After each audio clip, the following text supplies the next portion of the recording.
മറ്റു ആലിമ്യങ്ങളെ, സംഘടനാ നേതാക്കളെ, ഭക്തരെ, സഹോദരങ്ങളെ, അല്ലാഹു സുബ്ഹാനഹു വ തആല നമ്മുടെ ഈ സംഗമം ഒരു സാലിഹായ അമലായി നമ്മെ ഖബൂൽ ചെയ്യട്ടെ. സക്കാത്ത് എന്ന വിഷയം സംബന്ധിച്ച്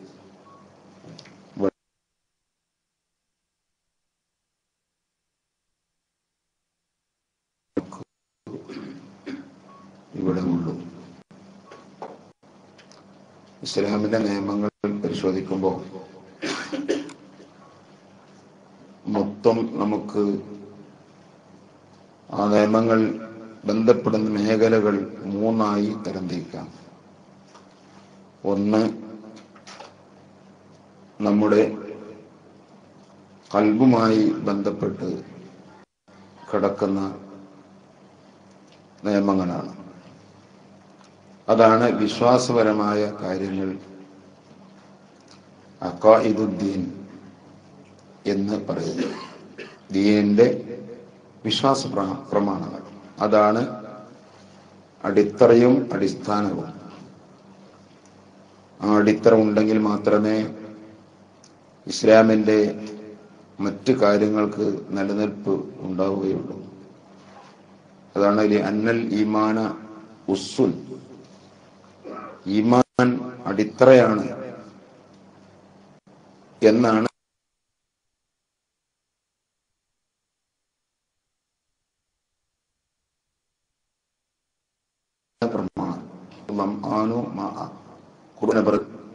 വിശ്വാസമില്ലാത്ത ആളുകൾ ചെയ്യുന്ന നല്ല നല്ല അമലുകൾ, അവരുടെ അമലുകളൊക്കെ മരുഭൂമിയിൽ കാണുന്ന മരീച്ചിക പോലെയാണ്.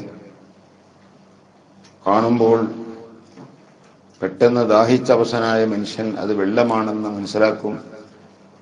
ആർത്തിയോടെ ചെന്നു നോക്കുമ്പോൾ അവിടെ വെള്ളമില്ല. ഈ പരുവത്തിലാകും വിശ്വാസമില്ലാത്തവർ. നാളെ ആഖിറത്തിൽ എനിക്ക് ഗുണം കിട്ടും എന്ന് വിചാരിച്ച് പല അമലും ചെയ്യും.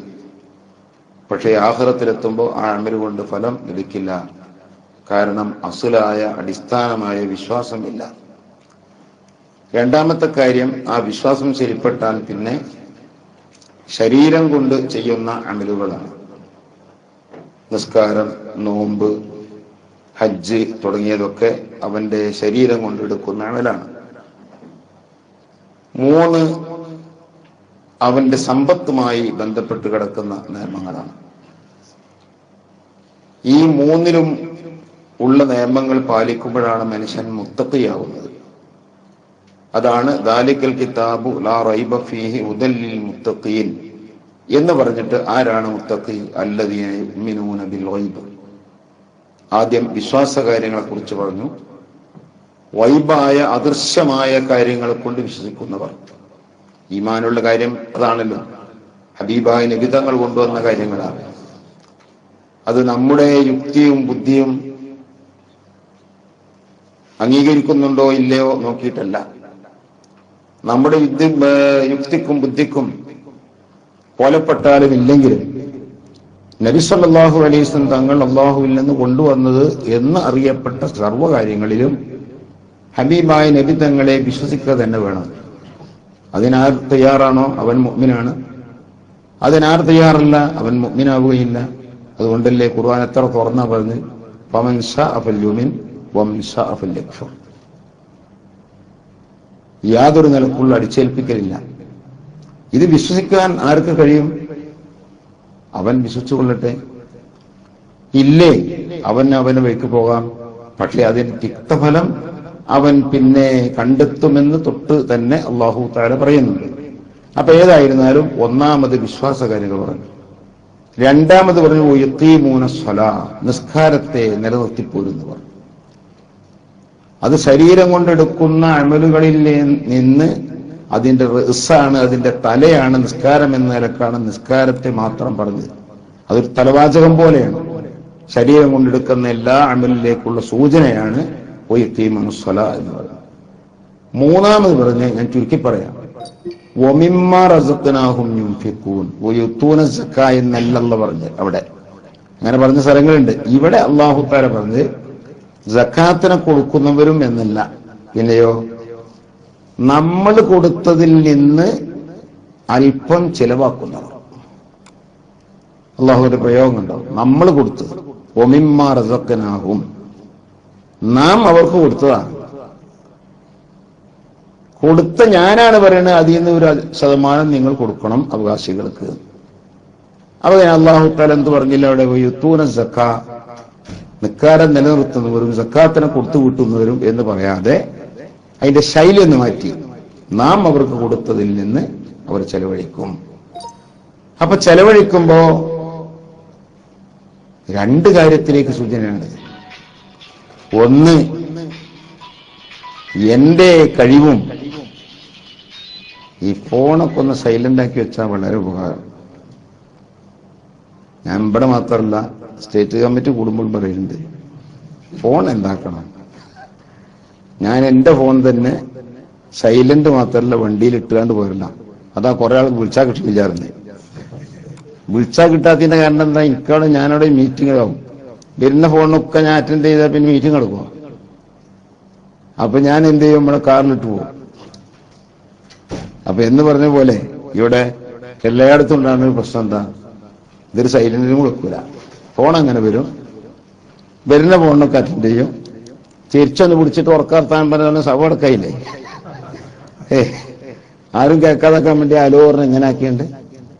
അപ്പൊ അതുകൊണ്ട് ഞാൻ പറഞ്ഞത് ഫോണൊക്കെ ഒന്ന് ഉണ്ടാക്കി വെക്കുക, എന്നെങ്കിലേ പറയണ വിഷയം പറയുന്ന എനിക്കും കേൾക്കണ നിങ്ങൾക്കും ഒരു ശ്രദ്ധട്ടുള്ളൂ. അപ്പൊ അതുകൊണ്ട് അദ്ദേഹം പറഞ്ഞ് അതിന്റെ അപ്പൊ ഒമിമ്മാ റസഖ്നാഹും യുൻഫിഖൂൻ എന്ന് അല്ലാഹു തആല പറയാനുള്ള കാരണം അതാ, നാം കൊടുത്തതാണ്. അപ്പോ ഞാൻ എങ്ങനെയോ അധ്വാനിച്ചുണ്ടാക്കിയതിൽ നിന്ന് കൊടുക്കാൻ പറയാൻ ഇയാൾക്ക് എന്താ അവകാശം എന്ന് തോന്നണ്ട. അത് നിങ്ങളെ കയ്യിൽ നമ്മൾ തന്നതാ, തന്ന ഞാനാ പറയേണ്ടത് ചെലവാക്കണമെന്ന്. അതുകൊണ്ടാണ് അല്ലാഹു സുബ്ഹാനഹു വ തആല ആ പ്രയോഗം വരുത്തിയത്. മറ്റൊന്ന്, നമ്മൾ തന്ന എല്ലാം കൂടി കൊടുക്കാൻ നിങ്ങളോട് പറഞ്ഞിട്ടില്ല, അതിൽ നിന്ന് അല്പം എന്നാണ്. അതുകൊണ്ടാണ് വമാ റസഖ്നാഹും യുൻഫിഖൂൻ എന്നല്ലത് പറഞ്ഞു. നാം കൊടുത്തൊക്കെ ചെലവാക്കാൻ നമ്മളോട് പറഞ്ഞിട്ടില്ല. പിന്നെയോ നാം അവർക്ക് കൊടുത്തതിൽ നിന്ന് സ്വല്പം, അങ്ങനെ ഒരു മിന്ന് കൂട്ടിയത്, വമിൻ മാ റസഖ്നാഹും. ആ മിന്ന് ഒഴിവാക്കിയാൽ വമാ റസഖ്നാഹും യുൻഫിഖൂൻ എന്നാ വരാ.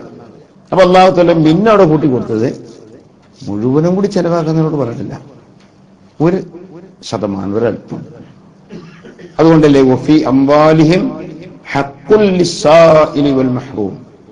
അപ്പൊ നിങ്ങൾ ഔദാര്യമല്ല, സക്കാത്ത് എന്ന് പറഞ്ഞാൽ നിങ്ങൾ ഔദാര്യമല്ല. അല്ലാഹ് പറയുന്നത് വഫി അംവാലിഹിം, അവരുടെ ധനങ്ങളിൽ ഉണ്ട്, ഹഖ്ഖുൻ, കിട്ടേണ്ടുന്ന അവകാശമുണ്ട്. ആർക്ക്?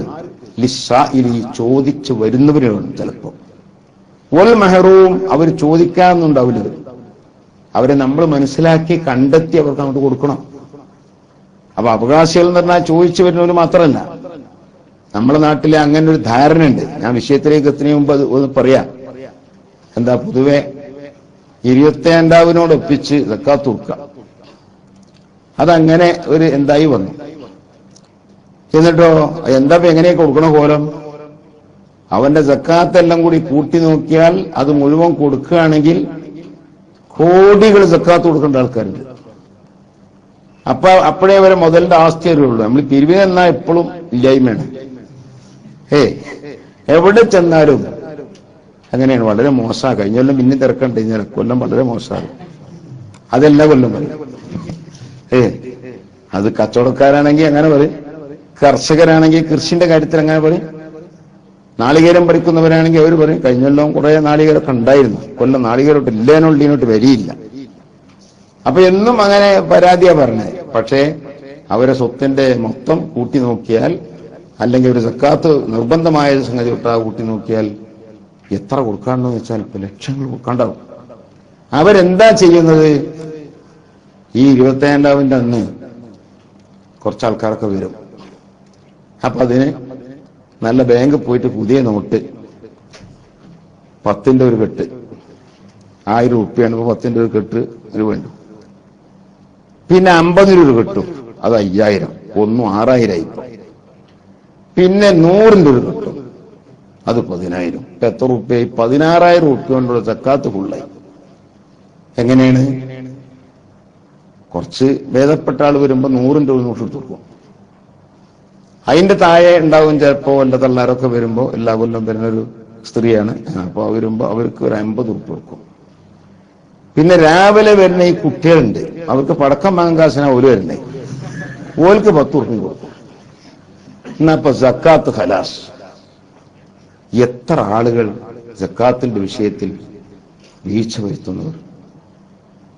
അതാ ഞാൻ പറയുന്നത്, അത് അവർക്ക് കിട്ടേണ്ടുന്ന ഹക്കാണ്. ഈ വരുന്നോലിങ്ങനെ എന്തെങ്കിലും വാങ്ങിക്കൊണ്ടുവരുന്നത് മാത്രം എന്താവൂല, അത് കിട്ടേണ്ട ഹക്ക് തീർത്തന്നെ കൊടുക്കണം.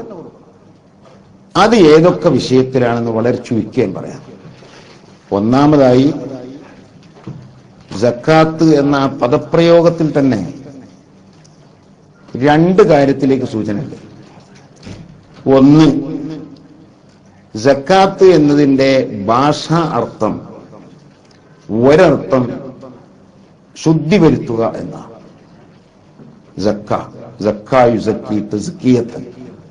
ശുദ്ധി വരുത്തുക. അപ്പൊ ഈ സക്കാത്ത് എന്ന് പറയുന്ന യഥാർത്ഥത്തിൽ നമ്മുടെ ബാക്കിയുള്ള സ്വത്തിന്റെ ശുദ്ധി വരുത്തലാണ്. അന്യന്റെ ഹക്ക് അതിൽ കൂടിക്കലരുമ്പോൾ അത് അശുദ്ധമാണ്. അത് ശുദ്ധി വരുത്തലാണ് ഈ സക്കാത്തിലൂടെ നടത്തുന്നത്. അതുകൊണ്ടാണ് ഒരു ഫിഖ്ഹിയായ ഒരു മസ്അല അവിടെ എല്ലാ കിതാബുകളിലും പറഞ്ഞു കാണും. അതെന്താ? സക്കാത്ത് കൊടുക്കൽ നിർബന്ധമായൊരു വസ്തു. ഉദാഹരണം പറയാൻ, ഒരാൾ കച്ചവടം തുടങ്ങി, ജനുവരി 1-ാം തീയതി അല്ലെങ്കിൽ കഴിഞ്ഞ മുഹറം 1-ാം തീയതി തുടങ്ങിയ കച്ചവടം ഈ മുഹറം 1 ഒരു കൊല്ലം തികയാണ്. കൊല്ലം പൂർത്തിയാകുമ്പോ ആ ചരക്കുകൾക്ക്, അതിനെപ്പറ്റി നമുക്ക് വിശദം പിന്നെ പറയാം, സക്കാത്ത് കൊടുക്കേണ്ട സമയമായി. എന്നാൽ ആ സക്കാത്തിന്റെ വിഹിതം അതിൽ നിന്ന് കൊടുത്തു തീർക്കാതെ ഇയാൾ തൽക്കാലം കടം വേറൊരാൾക്ക് വിറ്റ് നാട്ടുക. അപ്പൊ അയാൾ ഈ കട പൂർണ്ണമായി വിൽക്കുകയാണ്, സക്കാത്ത് കൊടുത്തിട്ടില്ല എങ്കിൽ ആ സക്കാത്തിന്റെ കതിർ കഴിച്ച് ബാക്കിയുള്ളതിലെ അയാളെ കച്ചവടം ചെയ്യാവുള്ളൂ. സക്കാത്തിന്റെ കതിറും കൂടി കൂട്ടി കച്ചവടം നടത്തിയത് ആ കച്ചവടം ശരിയല്ല. കാരണം അയാൾക്ക് അവകാശപ്പെട്ടതല്ലാത്തൊരു വസ്തുവും കൂടി അയാൾ കച്ചവടം ചെയ്തു. കച്ചവടം ചെയ്യുന്ന ആൾക്ക് ആ വസ്തുവിൽ പൂർണ്ണ മിൽക്ക് വേണം. പൂർണ്ണ അവകാശമില്ലാതെ വിൽക്കാൻ പറ്റില്ല. അതുകൊണ്ടാണ് ഈ അന്തം വിട്ട റിയൽ എസ്റ്റേറ്റ് പറ്റൂല അറിയാൻ കാരണം. ടോക്കൺ അഡ്വാൻസ് കൊടുത്ത് കച്ചവടം ചെയ്യാം. ആകെപ്പോയി മുടക്കെന്താ, ഈ അഡ്വാൻസ് കൊടുക്കാൻ എന്തെങ്കിലും ചെറിയ ചില്ലറ പൈസ വേണം, ബാക്കി തൊള്ളി, എന്നാ കച്ചവടമായി. അതല്ല ഇപ്പൊ കച്ചവടത്തിന്റെ രീതി. ഇങ്ങനെ നടക്കുന്ന കച്ചവടം ശരിയല്ല. ഇത് എന്തുകൊണ്ടാ പറയുന്നത്? ഞാൻ നിങ്ങളിൽ നിന്ന് ഒരു അഡ്വാൻസ്, ചെറിയ അഡ്വാൻസ് തന്ന് ഒരു വസ്തു പറമ്പ് വാങ്ങാം. ഞാനും നിങ്ങളും കൂടി എഗ്രിമെന്റ് ചെയ്യുന്ന എന്താണ്? പണം തരുന്നത് 6 മാസം കഴിഞ്ഞാൽ, കൊല്ലം കഴിഞ്ഞ് എത്ര ആണെങ്കിൽ ആ സമയം വെച്ചിട്ട്, ആ സമയമാകുമ്പോ എനിക്കോ ഞാൻ പറയുന്നവർക്കോ രജിസ്റ്റർ ചെയ്ത് കൊടുക്കണം എന്നാണ് വ്യവസ്ഥ. എനിക്കോ ഞാൻ പറയുന്നവർക്കോ. അതെന്താ അങ്ങനെ പറയാൻ കാരണം? രജിസ്റ്ററിന്റെ സമയമാകുമ്പോൾ ഇത് 4-ഓ 5-ഓ വിൽപ്പന നടത്തണം. അപ്പോ ചെയ്തു കൊടുക്കേണ്ടത് ആൾക്കാ. പള്ളികളിൽ ഒരാൾ ഇത് വന്നപ്പോ എത്ര ആളങ്ങോട്ട് നോക്കി. അതുകൊണ്ടാണ് സൈലന്റ് ആക്കണം എന്ന് പറയാൻ കാരണം. അപ്പൊ അതുകൊണ്ട് ഞാൻ പറഞ്ഞു വന്നത്, ഈ കച്ചവടത്തിൽ എന്താ ഇപ്പോൾ ഫാൾട്ട്? അത് ടോക്കൺ അഡ്വാൻസ് കൊടുത്ത്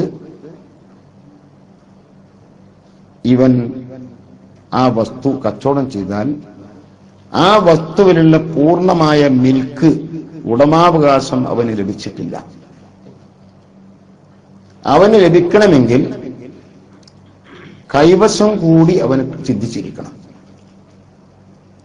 അഡ്വാൻസ് കൊടുത്തു, അയാൾ ഇവനെ വിശ്വസിച്ച്, പൈസ ഒന്നും കൊടുത്തിട്ടില്ലല്ലോ, അയാൾ ഇവനെ വിശ്വസിച്ച് കൈവശം കൊടുത്താലും ഒക്കെ ആ പ്രശ്നമില്ല. ഇപ്പൊ റിയൽ എസ്റ്റേറ്റ് പറ്റൂല എന്ന് ഒറ്റവാൾക്ക് ഞാൻ പറയണ്ട, അത് പറ്റണ പണി ഇതാണ്. ആ വസ്തു അതിന്റെ പൂർണ്ണ ഉടമാവകാശം അവൻ ലഭിക്കണമെങ്കിൽ ഖബുൽ വേണമെന്ന്. വലാ യജൂസുൽ ബൈഉ ഖബലൽ ഖബൽ. ഖബലിന്റെ മുമ്പ്, ഖബൽ എന്ന് പറഞ്ഞാൽ കൈവശ ലബ്ധിക്ക് മുമ്പ് ഉള്ള കച്ചവടം ചെയ്യല്ല. അപ്പൊ കൈവശം മറ്റോൻ കൊടുത്തു, ഒരു പക്ഷേ ഇവൻ ചെക്ക് കൊടുത്താലും മതി, അല്ലെങ്കിൽ ഒന്നും കൊടുത്തിട്ടൊന്നുമില്ല, ഇവനിലുള്ളൊരു വിശ്വാസം വെച്ച് അയാൾ കൈവശം കൊടുത്തു, എന്നാൽ ഇയാൾക്ക് മിൽക്കായി, പൂർണ്ണ മിൽക്കായി. അപ്പൊ ഞാൻ പറഞ്ഞു വന്നത്, ഇവിടെ ഈ കച്ചവടം കൊല്ലം പൂർത്തിയായതിനു ശേഷം ഈ മുതല് വിറ്റാൽ പൂർണ്ണമായും സഹിയല്ല എന്ന് പറയാൻ കാരണം, അതിൽ കുറഞ്ഞൊരു ശതമാനം, 2.5%, അതിന്റെ വിലയുടെ 2.5% അന്യ ആളുകളുടെ ഹത്താണ്. ആ ഹത്ത് കൂട്ടിബം വെക്കുമ്പോ ഇവന് ഹത്തില്ലാത്ത, മിൽക്കില്ലാത്ത ഒന്നും കൂടി ഓമുക്കൽ വന്നു. അതുകൊണ്ട് ആ കച്ചവടം സഹിയാവൂല. സഹിയാകണമെങ്കിൽ സക്കാത്തിന്റെ കതിർ കൊടുത്തേ പറ്റൂ. അപ്പൊ സക്കാത്ത് എന്ന് പറയുന്നത് നമ്മുടെ ഔദാര്യമല്ല, അത് അവകാശികൾക്ക് നിങ്ങളെ സ്വത്തിൽ നിന്ന് കിട്ടേണ്ടുന്ന അവകാശമാണ്. അത് അല്ലാഹു തആല അവർക്ക് വെച്ചുകൊടുത്ത അവകാശമാണ്. അപ്പൊ ഈ അവകാശം പൂർണ്ണമായും കൊടുത്ത് വീട്ടിയാൽ ബാക്കിയുള്ളത് ശുദ്ധി വന്നു. അതാണ് സക്കാത്തിന്റെ ഒരർത്ഥം, ശുദ്ധി വരുത്തൽ എന്നർത്ഥം ഇവിടെ ശരിയായി. രണ്ടാമത് സക്കാത്തിന് മറ്റൊരർത്ഥമുണ്ട്. സക്കാത്ത് എന്ന വളർച്ച, അന്നമാവു, വളർച്ച. അപ്പൊ സക്കാത്ത് കൊടുക്കൽ നിർബന്ധമായ മുതലിൽ നിന്ന് സക്കാത്ത് കൊടുത്താൽ ബാക്കിയുള്ളതിന് മുരടിക്കൽ വരില്ല, അതിന് വളർച്ച ഉണ്ടാവും, അത് കൂടും. ബഹുമാനപ്പെട്ട ഗസാലി ഇമാം അതിന് ഉദാഹരണം പറഞ്ഞത്, ഒരു കിണറ്റിലെ വെള്ളം, ആ വെള്ളം നമ്മൾ മുക്കാതെ കിണർ അപ്പടിങ്ങനെ കിടക്കുക, വെള്ളം ഒന്നും ആരും മുക്കണില്ല എങ്കിൽ ആ വെള്ളം കുറെ കഴിയുമ്പോൾ ദൂഷിക്കും, കേടുവരും. വെള്ളം മുക്കിയില്ല എന്ന കാരണം കൊണ്ട് വെള്ളം ഇങ്ങനെ വളർന്ന് നേരെ വരെ എത്തി കിണറ്റിൽ നിങ്ങൾ വിളിക്കാൻ തോന്നുമോ? ഔട്ടില്ലേനോ, നിൽക്കണ ഇങ്ങനെ നിൽക്കും, മുരടിച്ച് നിൽക്കും. അതേ സ്ഥാനത്ത് ആ കിണറ്റിൽ നിന്ന് മോട്ടറിക്കുകയോ അല്ലെ നമ്മൾ കോരി വെള്ളം കോരുകയോ തേവുകയോ അങ്ങനെ ആവട്ടെ, വെള്ളം മേന്ന് എടുത്തുകൊണ്ടിരുന്നാൽ എടുത്ത കുറവ് വരാതെ വെള്ളം പിന്നെയും പൊന്തി തരും. ഉള്ള വെള്ളം നല്ല ക്ലിയർ വെള്ളമായിരിക്കും. അപ്പൊ ബാക്കിയുള്ള വെള്ളത്തിന് ശുദ്ധി വരാനും വീണ്ടും വർധനവുണ്ടാവാനും ഇത് കാരണമാണ്.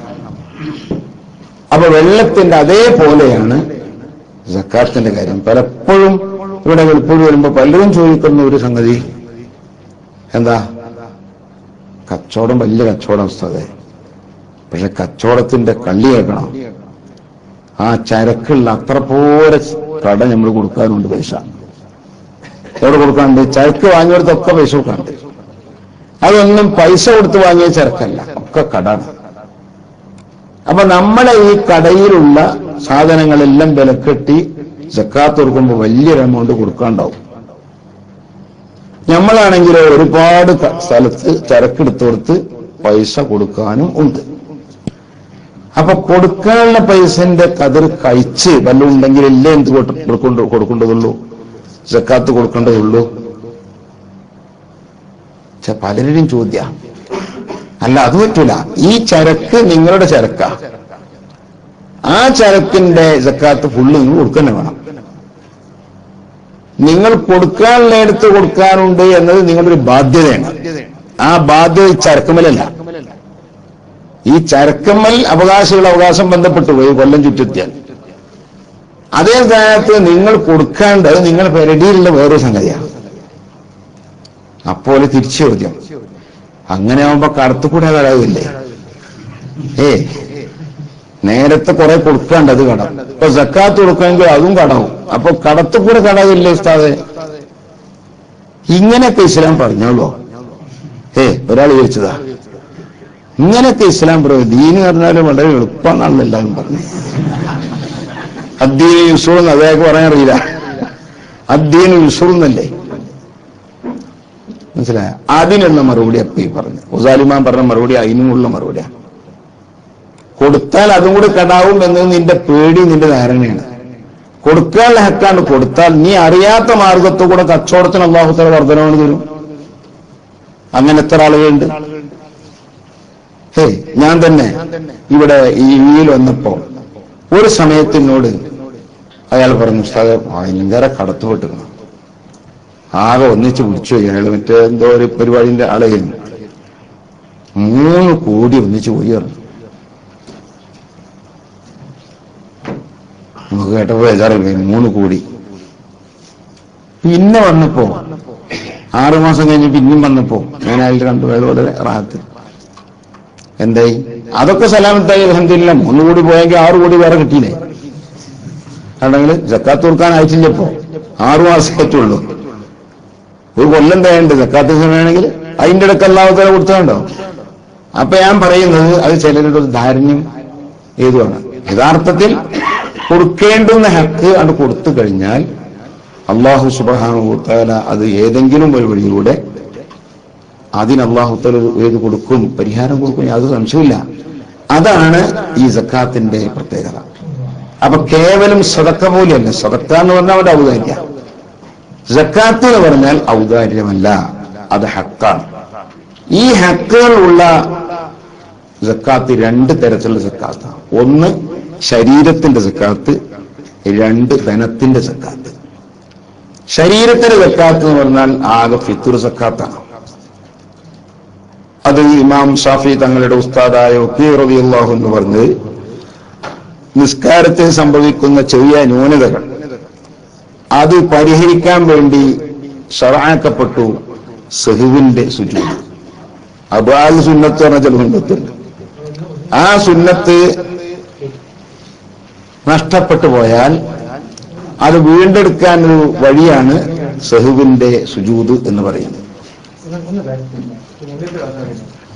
കുറച്ചും കൂടെ ആൾക്കാർക്കിക്കാൻ സഹ്വിന്റെ സുജൂദ് 2 സുന്നത്താണ് നിസ്കാരത്തിന്റെ സുന്നത്ത്. ഒന്ന് അബാൽ സുന്നത്ത്, നിസ്കാരത്തിന്റെ ഒരു ബാഗ് പോലെ, നിസ്കാരത്തിന്റെ ഒരു ഭാഗം പോലെ ഉള്ളൊരു സുന്നത്താണ്. സംഗതി സുന്നത്താണെങ്കിലും ഫർളിനോട് ഏതാണ്ട് ഒരു സാമ്യത ഉള്ള സുന്നത്തായതുകൊണ്ട് അത് നഷ്ടപ്പെട്ടു പോയാൽ അതിനൊരു പരിഹാരം ഇസ്ലാം വെച്ചിട്ടുണ്ട്, സഹ്വിന്റെ സുജൂദ്. എന്ന പോലെ നോമ്പിൽ വന്നേക്കാവുന്ന ന്യൂനതകളെ, കുറവുകളെ പരിഹരിക്കാൻ വേണ്ടി അല്ലാഹു സുബ്ഹാനഹു വ തആല ശറഅക്കിയതാണ് ഈ ഫിത്ർ സക്കാത്ത് എന്ന് പറയുന്നത്. അത് നമ്മളെ തടിയുടെ ഒരു ശുദ്ധി വരുത്തുന്ന സക്കാത്താണ്. ഈ ഫിത്ർ സക്കാത്ത് ആർക്കാ നിർബന്ധം എന്ന് വെച്ചാൽ അത് നിർബന്ധമില്ലാത്തൊരു ഇപ്പം ഉണ്ടാവില്ല. ഇന്നത്തെ കാലാവസ്ഥയിൽ അത് നിർബന്ധം തോന്നുന്ന സമയം വേണ്ട. ഫിത്ർ സക്കാത്ത് ഒരാൾക്ക് വാജിബാൻ എത്രേ വേണ്ടുള്ളൂ? അവൻ ചെലവ് കൊടുക്കൽ നിർബന്ധമായ ഭാര്യ കുട്ടികളൊക്കെ ഉണ്ടെങ്കിൽ അവരുടെ പെരുന്നാൾ ദിവസം ഭക്ഷണം, വസ്ത്രം ആ മാസത്തിന്റെ ഒട്ടാകല്ല, അല്ലെങ്കിൽ കൊല്ലത്തിന്റെ ഒട്ടാകല്ല, അന്നത്തെ ആ പെരുന്നാൾ ദിവസത്തെ വസ്ത്രം, ഭക്ഷണം, അതേപോലെ നിർബന്ധമായി അവർക്ക് ആവശ്യമായൊരു പാർപ്പിടം, ഇതൊക്കെ കഴിച്ച് വല്ലതും അവന്റെ കയ്യിലുണ്ടോ അവരൊക്കെ ഫിത്ർ സക്കാത്ത് കൊടുക്കാൻ നിർബന്ധം ആയവരാ. അത് എങ്ങനെയായാലും മതി. കുറെ ആൾക്കാർ സക്കാത്ത് കാലേ കൂട്ടി വാങ്ങിയ കാരണം കൊണ്ട് അന്നേ ദിവസമായപ്പോഴേക്കും അവൻ ഈ അവസ്ഥയിലെത്തി. അങ്ങനെ വരാം. കാരണം ഫിത്ർ സക്കാത്ത് തഅ്ജീൽ പറ്റും. എവിടെ മുതൽക്ക്? റമളാൻ 1 മുതൽക്ക് തന്നെ മുന്തിച്ചു കൊടുക്കുക. അതാ തഅ്ജീൽ എന്ന സമയണിന് മുമ്പ് ഉളരിച്ചു കൊടുക്കുക.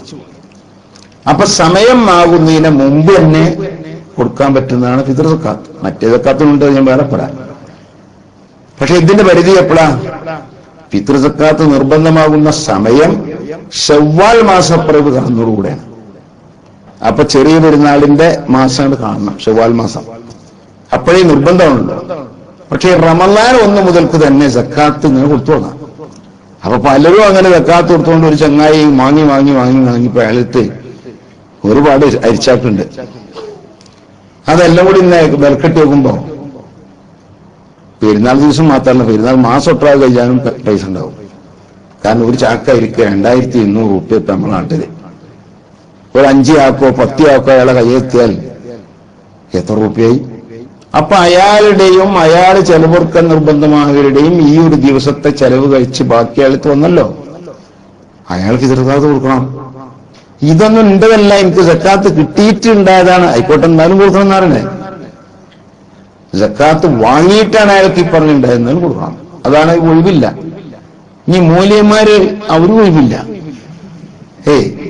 മൂല്യന്മാർക്ക് ഇതൊന്നുമില്ല, ഇപ്പൊ ഈ പറഞ്ഞൊന്നുമില്ല. കാരണം എന്താണ്, ഈ പൈസ വലിയത്തില്ല. മദ്രസയിൽ നിന്ന് എന്താ നിങ്ങൾ ശമ്പളം കൊടുക്കുക? ഒരു ദർശനം മുദരിസായി നിന്ന് എന്താ കൊടുക്കുക? ശരിയാ, നമ്മുടെ നാട്ടിലൊക്കെ ഉസ്താദുമാർക്ക് കൊടുക്കണം ശമ്പളം കേട്ടാൻ പൈസ ഉള്ളിടത്തും കൊണ്ട് കൊടുക്കൂല. ഓല് പറയാ, ഓ ഇത്രയും വലിയ ശമ്പളം കൊടുത്ത് മോലി കൊടുത്തൂടാ. അപ്പൊ മൂലയന്മാര് ശമ്പളം കിട്ടാതെ ചെറിയൊരു ശമ്പളത്തിൽ ജീവിക്കാൻ. അങ്ങനെയാണെങ്കിലും ഈ മൂല്യത്ത് കുറെ കിതാബുണ്ട്. ഈ കിതാബൊക്കെ ആൾക്ക് നോക്കാൻ ആവശ്യമായ കിതാബ് തന്നെയാണ്. എന്നാൽ ഫുഖാഹ് പറഞ്ഞത് വളരെ അത്യന്താപേക്ഷിതമായ കിതാബ് അല്ലാത്ത കിതാബുണ്ടല്ലോ, ആ കിതാബ് വിറ്റിട്ടെങ്കിലും ഫിത്ർ സക്കാത്ത് കൊടുക്കണം. വേറെ ഒഴിവ്. ചില ആളുകളുണ്ട്, ഭൂസ്വത്തുണ്ട്, എന്നിട്ട് പറയും പൈസ ഇല്ല, കയ്യിൽ പൈസ ഇല്ല. കയ്യിൽ പൈസ ആണെന്നുണ്ടോ? അത് വിൽക്കണമെന്ന് പറയണ്ടേ. ആകെ ഒരാൾക്കൊരു വീടേ ഉള്ളൂ, ആ വീടിന് മുറ്റും കൂടില്ല, വേറെ സ്ഥലമൊന്നുമില്ല, ആകെ ഒറ്റ വീടുണ്ട്. പക്ഷെ ആ വീട് അയാൾക്ക് താമസിക്കാൻ ആവശ്യമായതിനേക്കാൾ കുറച്ച് വലിപ്പം കൂടുതലാണ്. എന്നാ ഫുഖാഹ് പറഞ്ഞ ആ വലിപ്പം കൂടിയ വീട് വിറ്റിട്ട് ഫിത്ർ സക്കാത്ത് കൊടുത്തിട്ട് ഒരു ചെറിയ വീട് വാങ്ങിക്കോ. അപ്പൊ ഒഴിവില്ല. പിന്നെ അതാൻ പറഞ്ഞത് ഫിത്ർ സക്കാത്ത് ഒഴിവാവില്ല. അത് എങ്ങനെ നോക്കിയാലും ഇന്നത്തെ കാലത്ത് ഫിത്ർ സക്കാത്ത് ഒഴിവാകുന്ന ഒരാളുണ്ടാവില്ല. പലരും കൊടുക്കണില്ല, അതുകൊണ്ട് എത്ര പറയാൻ കാരണം. അപ്പൊ ഫിത്ർ സക്കാത്ത് ശരിക്കും കൊടുക്കണം. അത് എങ്ങനെ കൊടുക്കും വേണം. ഇവിടെ ഇപ്പൊ കാര്യമായുള്ളൊരു സംഗതി, ഫിത്ർ സക്കാത്തിന് വണ്ടി നമ്മൾ 15 ദിർഹം, ഇപ്പൊ 20 ദിർഹം എനിക്ക് തോന്നുന്നു അല്ലേ. അത് ഇവിടുത്തെ ഹുക്കൂമത്തിൽ എങ്ങനെ ഉണ്ടാവും അത് നമ്മൾ പറയണ്ട, അത് കുറ്റപ്പെടുത്തും വേണ്ട. കാരണം നമ്മളെ മദ്ഹബാ നമ്മൾ പറയണത്. ഷാഫി മദ്ഹബ് പ്രകാരം ഫിത്ർ സക്കാത്ത് നമ്മളെ മദ്ഹബ് പ്രകാരം സഹിയാകണമെങ്കിൽ ഖീമത്ത് പറ്റൂല. ഒരായ ജൂസുൽ ഖീമത്ത്, വില കൊടുക്കുക, അത് ജായിസല്ല. പിന്നെന്ത് കൊടുക്കണം? ധാന്യം തന്നെ കൊടുക്കണം.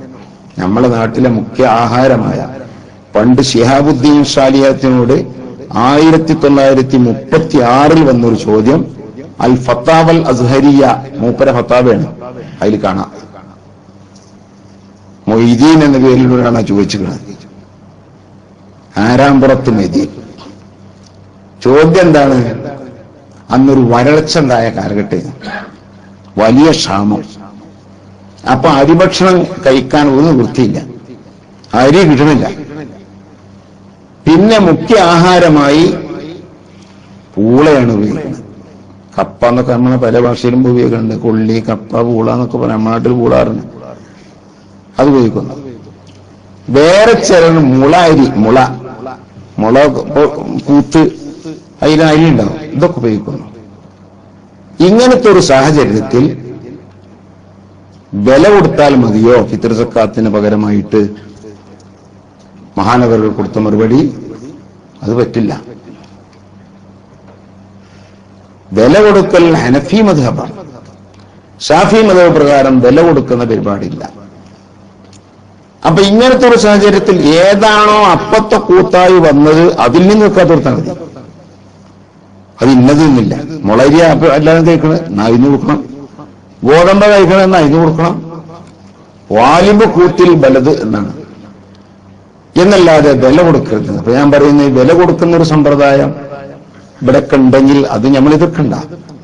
ഇവിടുത്തെ ഒരുപാട് വിഷയങ്ങളിൽ നമ്മളെ മദ്ഹബും ഇവിടുത്തെ മദ്ഹബും വ്യത്യാസമുണ്ട്. മാലിക്കി മദ്ഹബായാലും ഹംബലി മദ്ഹബായാലും ഹനഫി മദ്ഹബായാലും ഒക്കെ ഒരുപാട് വ്യത്യാസമുണ്ട്. നമ്മൾ നാളെ ആഖിറത്ത് ചെല്ലുമ്പോ ഷാഫി ഇമാമിന്റെ അനുയായികളാ. യൗമനദു കുല്ല ഉനാസിൻ ബി ഇമാമിഹി, എല്ലാ ഓരോ ജനങ്ങളെയും അവരുടെ ഇമാമിലേക്ക് ചേർത്ത് വിളിക്കപ്പെടുന്ന ദിവസം എന്ന് പരിശുദ്ധ ഖുർആനിൽ പറഞ്ഞത്. പല അഭിപ്രായങ്ങൾ പറഞ്ഞിട്ടുണ്ടെങ്കിലും മുഫസ്സിരിങ്ങൾ ഒരഭിപ്രായം രേഖപ്പെടുത്തിയത്, ഏത് ഇമാമിന്റെ അനുയായിയായിട്ടാണോ ബൻ ദുന്യാവിലുണ്ടായിരുന്നത് ആ നിലക്ക് വിളിക്കുന്ന. അപ്പൊ യാ ഷാഫിയ, നഫിയ, അംബലി, മാലിക്കി ഇങ്ങനെ വിളിക്കും. അപ്പൊ ഷാഫി എന്ന് വിളിക്കുമ്പോ ഷാഫി ഇമാമിന്റെ അനുയായികളൊക്കെ ഷാഫി ഇമാമിന്റെ പിന്നിൽ നിൽക്കും. പക്ഷേ ഷാഫി ഇമാമിനെ അനുകരിച്ച ആളായിരിക്കണം. ഇമാം ഷാഫി റളിയല്ലാഹു അൻഹുവിനെ അനുകരിക്കാത്തവർ അവരിതിൽ പെടൂല. അപ്പൊ അതുകൊണ്ട് നമ്മളെപ്പോഴും ഷാഫി മദ്ഹബിൽ തന്നെ നിൽക്കുമ്പോ ഇങ്ങനെ ചെയ്യണമെന്ന് ഞാൻ സാന്ദർഭികമായി ഓർമ്മപ്പെടുത്തിയതാ. ഖീമത്തല്ല കൊടുക്കേണ്ടത്, നമ്മളെ മുഖ്യ ആഹാരമായി കഴിക്കുന്ന ആ ധാന്യത്തിൽ നിന്ന് ഒരു സാ ആണ് ഒരാൾക്ക് വേണ്ടി കൊടുക്കേണ്ടത്. ഒരു സാ എന്ന് പറഞ്ഞാൽ അളവ് പ്രകാരം ഇന്നത്തെ ലിറ്റർ കൊണ്ട് ഉള്ള അളവ് പ്രകാരം 3 ലിറ്റർ 200 മില്ലി ലിറ്റർ 3,200 തൂക്കം ചിലപ്പോൾ കൃത്യമാവില്ല, അങ്ങോട്ടും ഇങ്ങോട്ടൊക്കെ നിൽക്കും. ഏതായിരുന്നാലും അത്ര കതിറാണ് കൊടുക്കേണ്ട കതിർ. അപ്പൊ ആ വിഷയം നമുക്ക് അത്ര നിർത്താം. ഇതിനെപ്പറ്റി ഫിത്ർ സക്കാത്തിനെ പറ്റി അത്രേ ഫിത്ർ സക്കാത്തിൽ കാര്യമായിട്ട് പറയാനുള്ളൂ. പിന്നെ അത് കൊടുക്കേണ്ട അവകാശങ്ങളില്ല, രണ്ടിന്റെ അവകാശം ഒന്നാണ്. അതൊന്നും നമുക്ക് പറയാം, ഫിത്ർ സക്കാത്താലും അല്ലെങ്കിലും. അപ്പൊ നമ്മള് മറ്റാളുടെ വാക്കിൽ വാങ്ങാനാളില്ല എന്ന് പറഞ്ഞിട്ട് എന്താക്കണോ ഒരു സംഗതി കൂടി ഉണ്ട്, അതും കൂടി ഒന്ന് പറയാം. ഇവിടെ അരി കൊടുത്താൽ വാങ്ങാനാളില്ല എന്ന് പറയാറുണ്ട്. അതുകൊണ്ടാണ് എന്ത് കൊടുക്കുന്നത്, വില കൊടുക്കുന്നത്. അതും 100% ശരിയാണെന്ന് വിശ്വസിക്കണില്ല. വാങ്ങാൻ ആളില്ലാത്ത കേസൊന്നുമില്ല. വാങ്ങാൻ കൊണ്ടേ കൊടുത്താൽ വാങ്ങാൻ ആളുണ്ടാവും. അത് ചോദിച്ചിങ്ങോട്ട് വരൂല. ജോലിയില്ലാത്ത എത്ര ആളുകൾ ഭൂമിയിലുണ്ടാകും, പാവപ്പെട്ട ആളുകൾ. നമ്മൾ കൊണ്ടേ കൊടുത്താൽ അവർ വാങ്ങുകയോ ചെയ്യും. ഒന്ന്. രണ്ടാമത്തെ, വാങ്ങാൻ ആളില്ലെങ്കിൽ തന്നെ ഷാഫി ഇമാം അതിന് വരാറ് നിർദ്ദേശമുണ്ട്. വാങ്ങാൻ ആളില്ലെങ്കിൽ വില കൊടുക്കാൻ ഷാഫി ഇമാം പറഞ്ഞിട്ടില്ല. വാങ്ങാൻ ആളില്ലെങ്കിൽ ഇമാം ഷാഫി റളിയല്ലാഹു പറഞ്ഞത് വാങ്ങാൻ ആളുള്ള സ്ഥലത്തേക്ക് നീക്കണമെന്നാണ് സക്കാത്തിനെ നഖൽ ചെയ്യാം. മുസ്തഹഖീങ്ങൾ ഒരു സ്ഥലത്ത് ഇല്ലാതെ വന്നാൽ ഉള്ള സ്ഥലത്തേക്ക് നഖൽ ചെയ്യാനാ പറഞ്ഞു. ഉള്ള സ്ഥലത്തേക്ക് നമുക്ക് കൊടുക്കാം. അതുകൊണ്ട് തന്നെ ഇവിടുന്ന് നമുക്ക് നമ്മളെ സക്കാത്ത് നമ്മളിവിടെയാണ്, നമുക്ക് നാട്ടിൽ വിളിച്ചു വരാൻ എന്റെ സക്കാത്ത് കൂടെ അവിടെ കൊടുക്കണം, ഞാൻ ഏൽപ്പിച്ചു, അതിനുള്ള പൈസ അയച്ചു കൊടുത്താൽ മതി. ഇതൊക്കെ ഞാൻ പറയാൻ കാരണം വേറെ ചിലര് ഈ ചുളിവൊക്കെ ഉപയോഗിച്ചിട്ട് എന്താക്കുന്നുണ്ട്, ആരെങ്കിലും നാട്ടിൽ നിന്ന് പിരിവ് നിന്നിട്ടുണ്ടാവും. വന്നോനെ സന്തോഷിപ്പിച്ച് വിടാൻ വേണ്ടിയിട്ട് ഈ സക്കാത്തിന്റെ പൈസ എല്ലാം കൂടി വാങ്ങിയിട്ട് മൂപ്പര് കൊടുക്കാം. മൂപ്പരെ നിങ്ങൾ സന്തോഷിപ്പിക്കണം, അതിന് പിരിച്ചു കൊടുക്കണം. അതെല്ലാം കൂടി സക്കാത്ത് അങ്ങോട്ട് കണ്ടാക്കാൻ പറഞ്ഞേ. സക്കാത്ത് അതിന്റെ വീക്ക് പോയിക്കോട്ടെ, എന്നാ പിന്നെ ആർക്കും ഏതില്ലല്ലോ എന്നാണ്. സക്കാത്തെല്ലാം കൊടുക്കുന്ന ബന്ധം പോലെ തന്നെ പണം വാങ്ങിയിട്ട് ഈ പണം തന്നെയാണ് കൊടുക്കുക. ഷാഫി മദ്ഹബാണ് ഇപ്പൊ ഞാൻ പറയുന്നതൊക്കെ. അപ്പൊ അതുകൊണ്ട് അത് അതിൻ്റെതായ റൂട്ടിലാണ്. ഞാൻ അപ്പൊ ഈ പറഞ്ഞതുപോലെ ഇവിടെ തന്നെ വാസികളിന് ഇവിടെ കൊടുക്കാം. ഇല്ലേ, നല്ല സ്ഥലത്തേക്ക് അത് നക്കൽ ചെയ്യാം, നീക്കം ചെയ്യാവുന്നതാണ്. അത്രയും പറഞ്ഞ് ഫിത്ർ സക്കാത്ത് ഞാൻ തൽക്കാലം നിർത്താം. ഇനി കാര്യമായിട്ട് പറയാനുള്ളത് ധനത്തിന്റെ സക്കാത്ത്. ഇതുവരെ പറഞ്ഞ ശരീരത്തിന്റെ സക്കാത്ത്. ധനത്തിന്റെ സക്കാത്ത് പറഞ്ഞാൽ എല്ലാ ധനത്തിനും ഷാഫി മദ്ഹബ് പ്രകാരം സക്കാത്തില്ല. സക്കാത്ത് ഉള്ള ധനവും ഇല്ലാത്ത ധനവും. അതിൽ ഒന്നാമത് പഴവർഗ്ഗങ്ങൾ. പഴവർഗ്ഗങ്ങളിൽ ഷാഫി മദ്ഹബ് അനുസരിച്ച് സക്കാത്തുള്ളത് മുന്തിരി, കാരക്ക. ഈ രണ്ടിന്റെ സക്കാത്ത് നമ്മൾ ചർച്ച ചെയ്യേണ്ട ആവശ്യമില്ല. അതുകൊണ്ട് നമ്മളെ നാട്ടില് കാരക്ക തീരില്ല. മുന്തിരി എവിടെയൊക്കെ ഉണ്ടെങ്കിൽ നമ്മളെ നാട്ടിലോട്ട് ഉണ്ടാവുന്നില്ല. ഉണ്ടെങ്കിൽ ഒരു വള്ളി എവിടെയും ഉണ്ടാവുന്നല്ലാതെ സക്കാത്ത് കൊടുക്കാൻ മാത്രമെങ്കിലും ഉണ്ടാവില്ല. അപ്പൊ അതുകൊണ്ട് അതും വിടാം, ആവശ്യമുണ്ട് പറഞ്ഞാൽ മതിയല്ല. ഞാൻ ഇപ്പൊ ഇതൊക്കെ പറഞ്ഞു പോകുന്നത് എന്താ, വേറെ ചെല്ലിഞ്ഞ പറയും സക്കാത്ത് എന്തെല്ലാം വിഷയം അയാൾ ഇങ്ങനെ ഒന്ന് രണ്ട് കാര്യം മാത്രം പറഞ്ഞാൽ.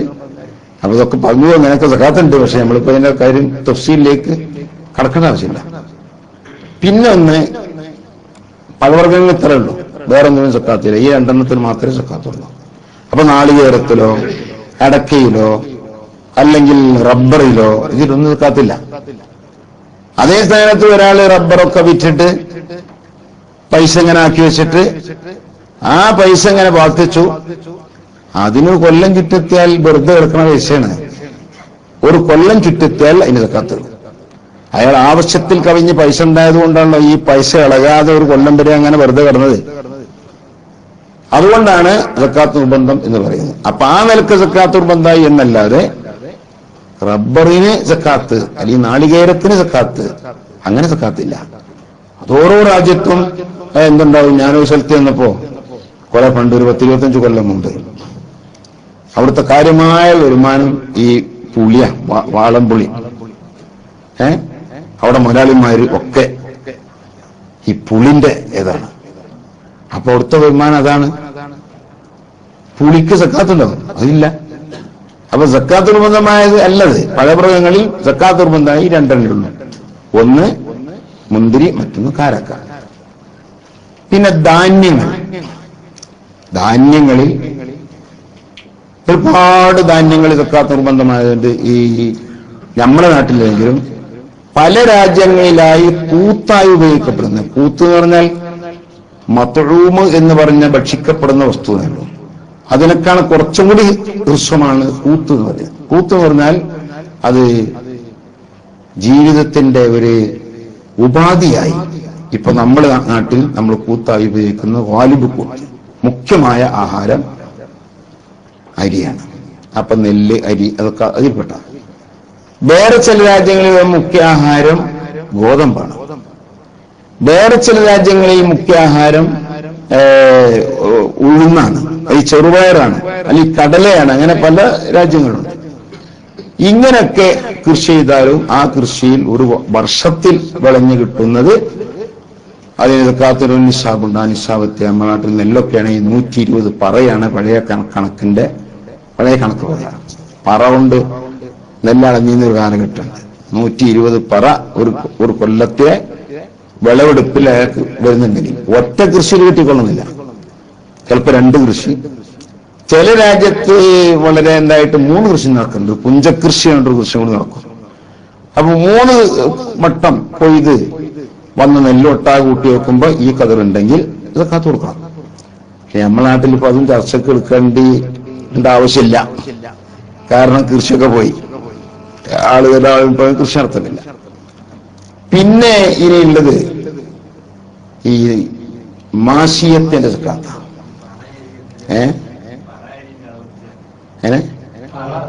പറ എന്ന് പറഞ്ഞാൽ പഴയ കാലത്ത് തന്നെ പഴയ അളവായും പറയുന്നത്.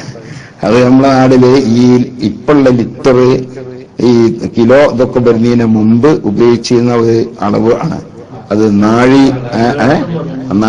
നാഴി എന്നൊക്കെ പറഞ്ഞ മണ്ണാർക്കാട് ഭാഗത്ത് നാരായ ഉണ്ട്. നമ്മളെ മലപ്പുറം ഭാഗത്ത് നാരായല്ല, നാരായത്തിന്റെ സ്ഥാനത്ത് സേറ് മതി.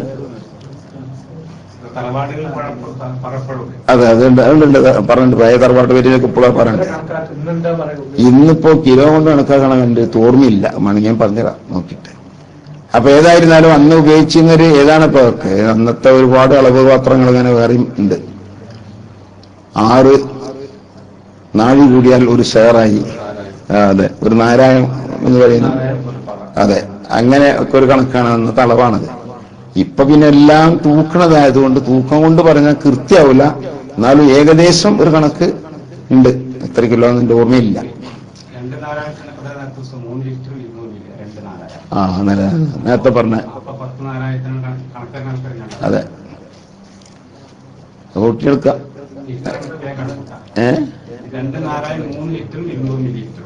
10 നാരായം അപ്പൊ എത്ര ആയി നോക്കിയറിയല്ല. അതെ, 3 ലിറ്റർ 200 2 നാരായം. അപ്പൊ ഇത്ര ഒന്നും കിലോ ലിറ്റർ അത് കൂട്ടിയിൽ എടുക്കട്ടെ. അപ്പൊ ഏതായിരുന്നാലും അങ്ങനെ നമ്മൾ ഈ കൃഷി കണക്കാക്കപ്പെടുന്നതും നമ്മളെ നാട്ടിൽ കൃഷി നടക്കണില്ല. പിന്നെ ഈ മാസിയത്തിൽ ഇപ്പൊ ഏതൊക്കെ സക്കാത്ത് നിർബന്ധമായത്? ആട്, മാട്, ഒട്ടകം. നമ്മളെ നാട്ടിലിപ്പോ ഒട്ടകത്തിന്റെ കഥ എടുക്കേണ്ടതില്ല. ഒട്ടകത്തിന് സക്കാത്തുണ്ട്. 5 ഒട്ടകം ഒരാളുടെ ഉടമസ്ഥതയിൽ ഒരു കൊല്ലം നിന്ന് കഴിഞ്ഞാൽ 5 ഒട്ടകത്തിന് ഒരു ഒട്ടകം സക്കാത്ത് കൊടുക്കണ്ട. 5 ഒട്ടകത്തിന് ഒരാടാണ് സക്കാത്തായി കൊടുക്കേണ്ടത്.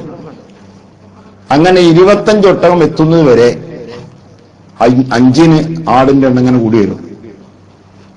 25 ഒട്ടകം എത്തിയാൽ ഒരൊട്ടകം കൊടുക്കണം. അത് ഇന്ന സിഫത്ത് ഒട്ടകം എന്നൊക്കെ ഉണ്ട്. അതും നമ്മൾ ചർച്ചയ്ക്ക് എടുക്കണം. ഞാൻ ചർച്ച ചുറ്റിക്കൊണ്ടാണ് നമ്മളെ ആവശ്യമുള്ളടത്ത് നിർത്തിയാൽ മതിയോ. നമ്മളെവിടെ ഒട്ടകം തന്നെയില്ല, തീപ്പെട്ടിമിലിട്ടുണ്ടെങ്കിൽ ഉണ്ടാവുന്നല്ലാതെ വേറെ ഒട്ടമൊന്നും നമ്മുടെ നാട്ടിലില്ല. പിന്നെ ഉള്ളത് ആടുമാടുകളാണ്. അതിന്റെ സക്കാത്ത് നമ്മുടെ നാട്ടിൽ ചർച്ചയ്ക്ക് എടുക്കാനില്ല. എന്തുകൊണ്ട്? ഈ ആടാണെങ്കിൽ 40 ആട് ഉണ്ടെങ്കിലാണ് ഒരാട് സക്കാത്ത് കൊടുക്കേണ്ടത്. പശു ആണെങ്കിൽ 30 പശു. പശു എന്ന് പറഞ്ഞാൽ പശു മാത്രമല്ല, ആ വർഗാണ്. അത് പോത്തായാലും ശരി, മൂരിയായാലും ശരി, പശുവായാലും ശരി, എരുമായാലും ശരി, അതൊക്കെ ഇപ്പൊ ഈ ബക്കറ് എന്ന് പറഞ്ഞ ഇനാണ്. അത് 30 എണ്ണത്തിലാണ് ഒന്ന് കൊടുക്കേണ്ടത്.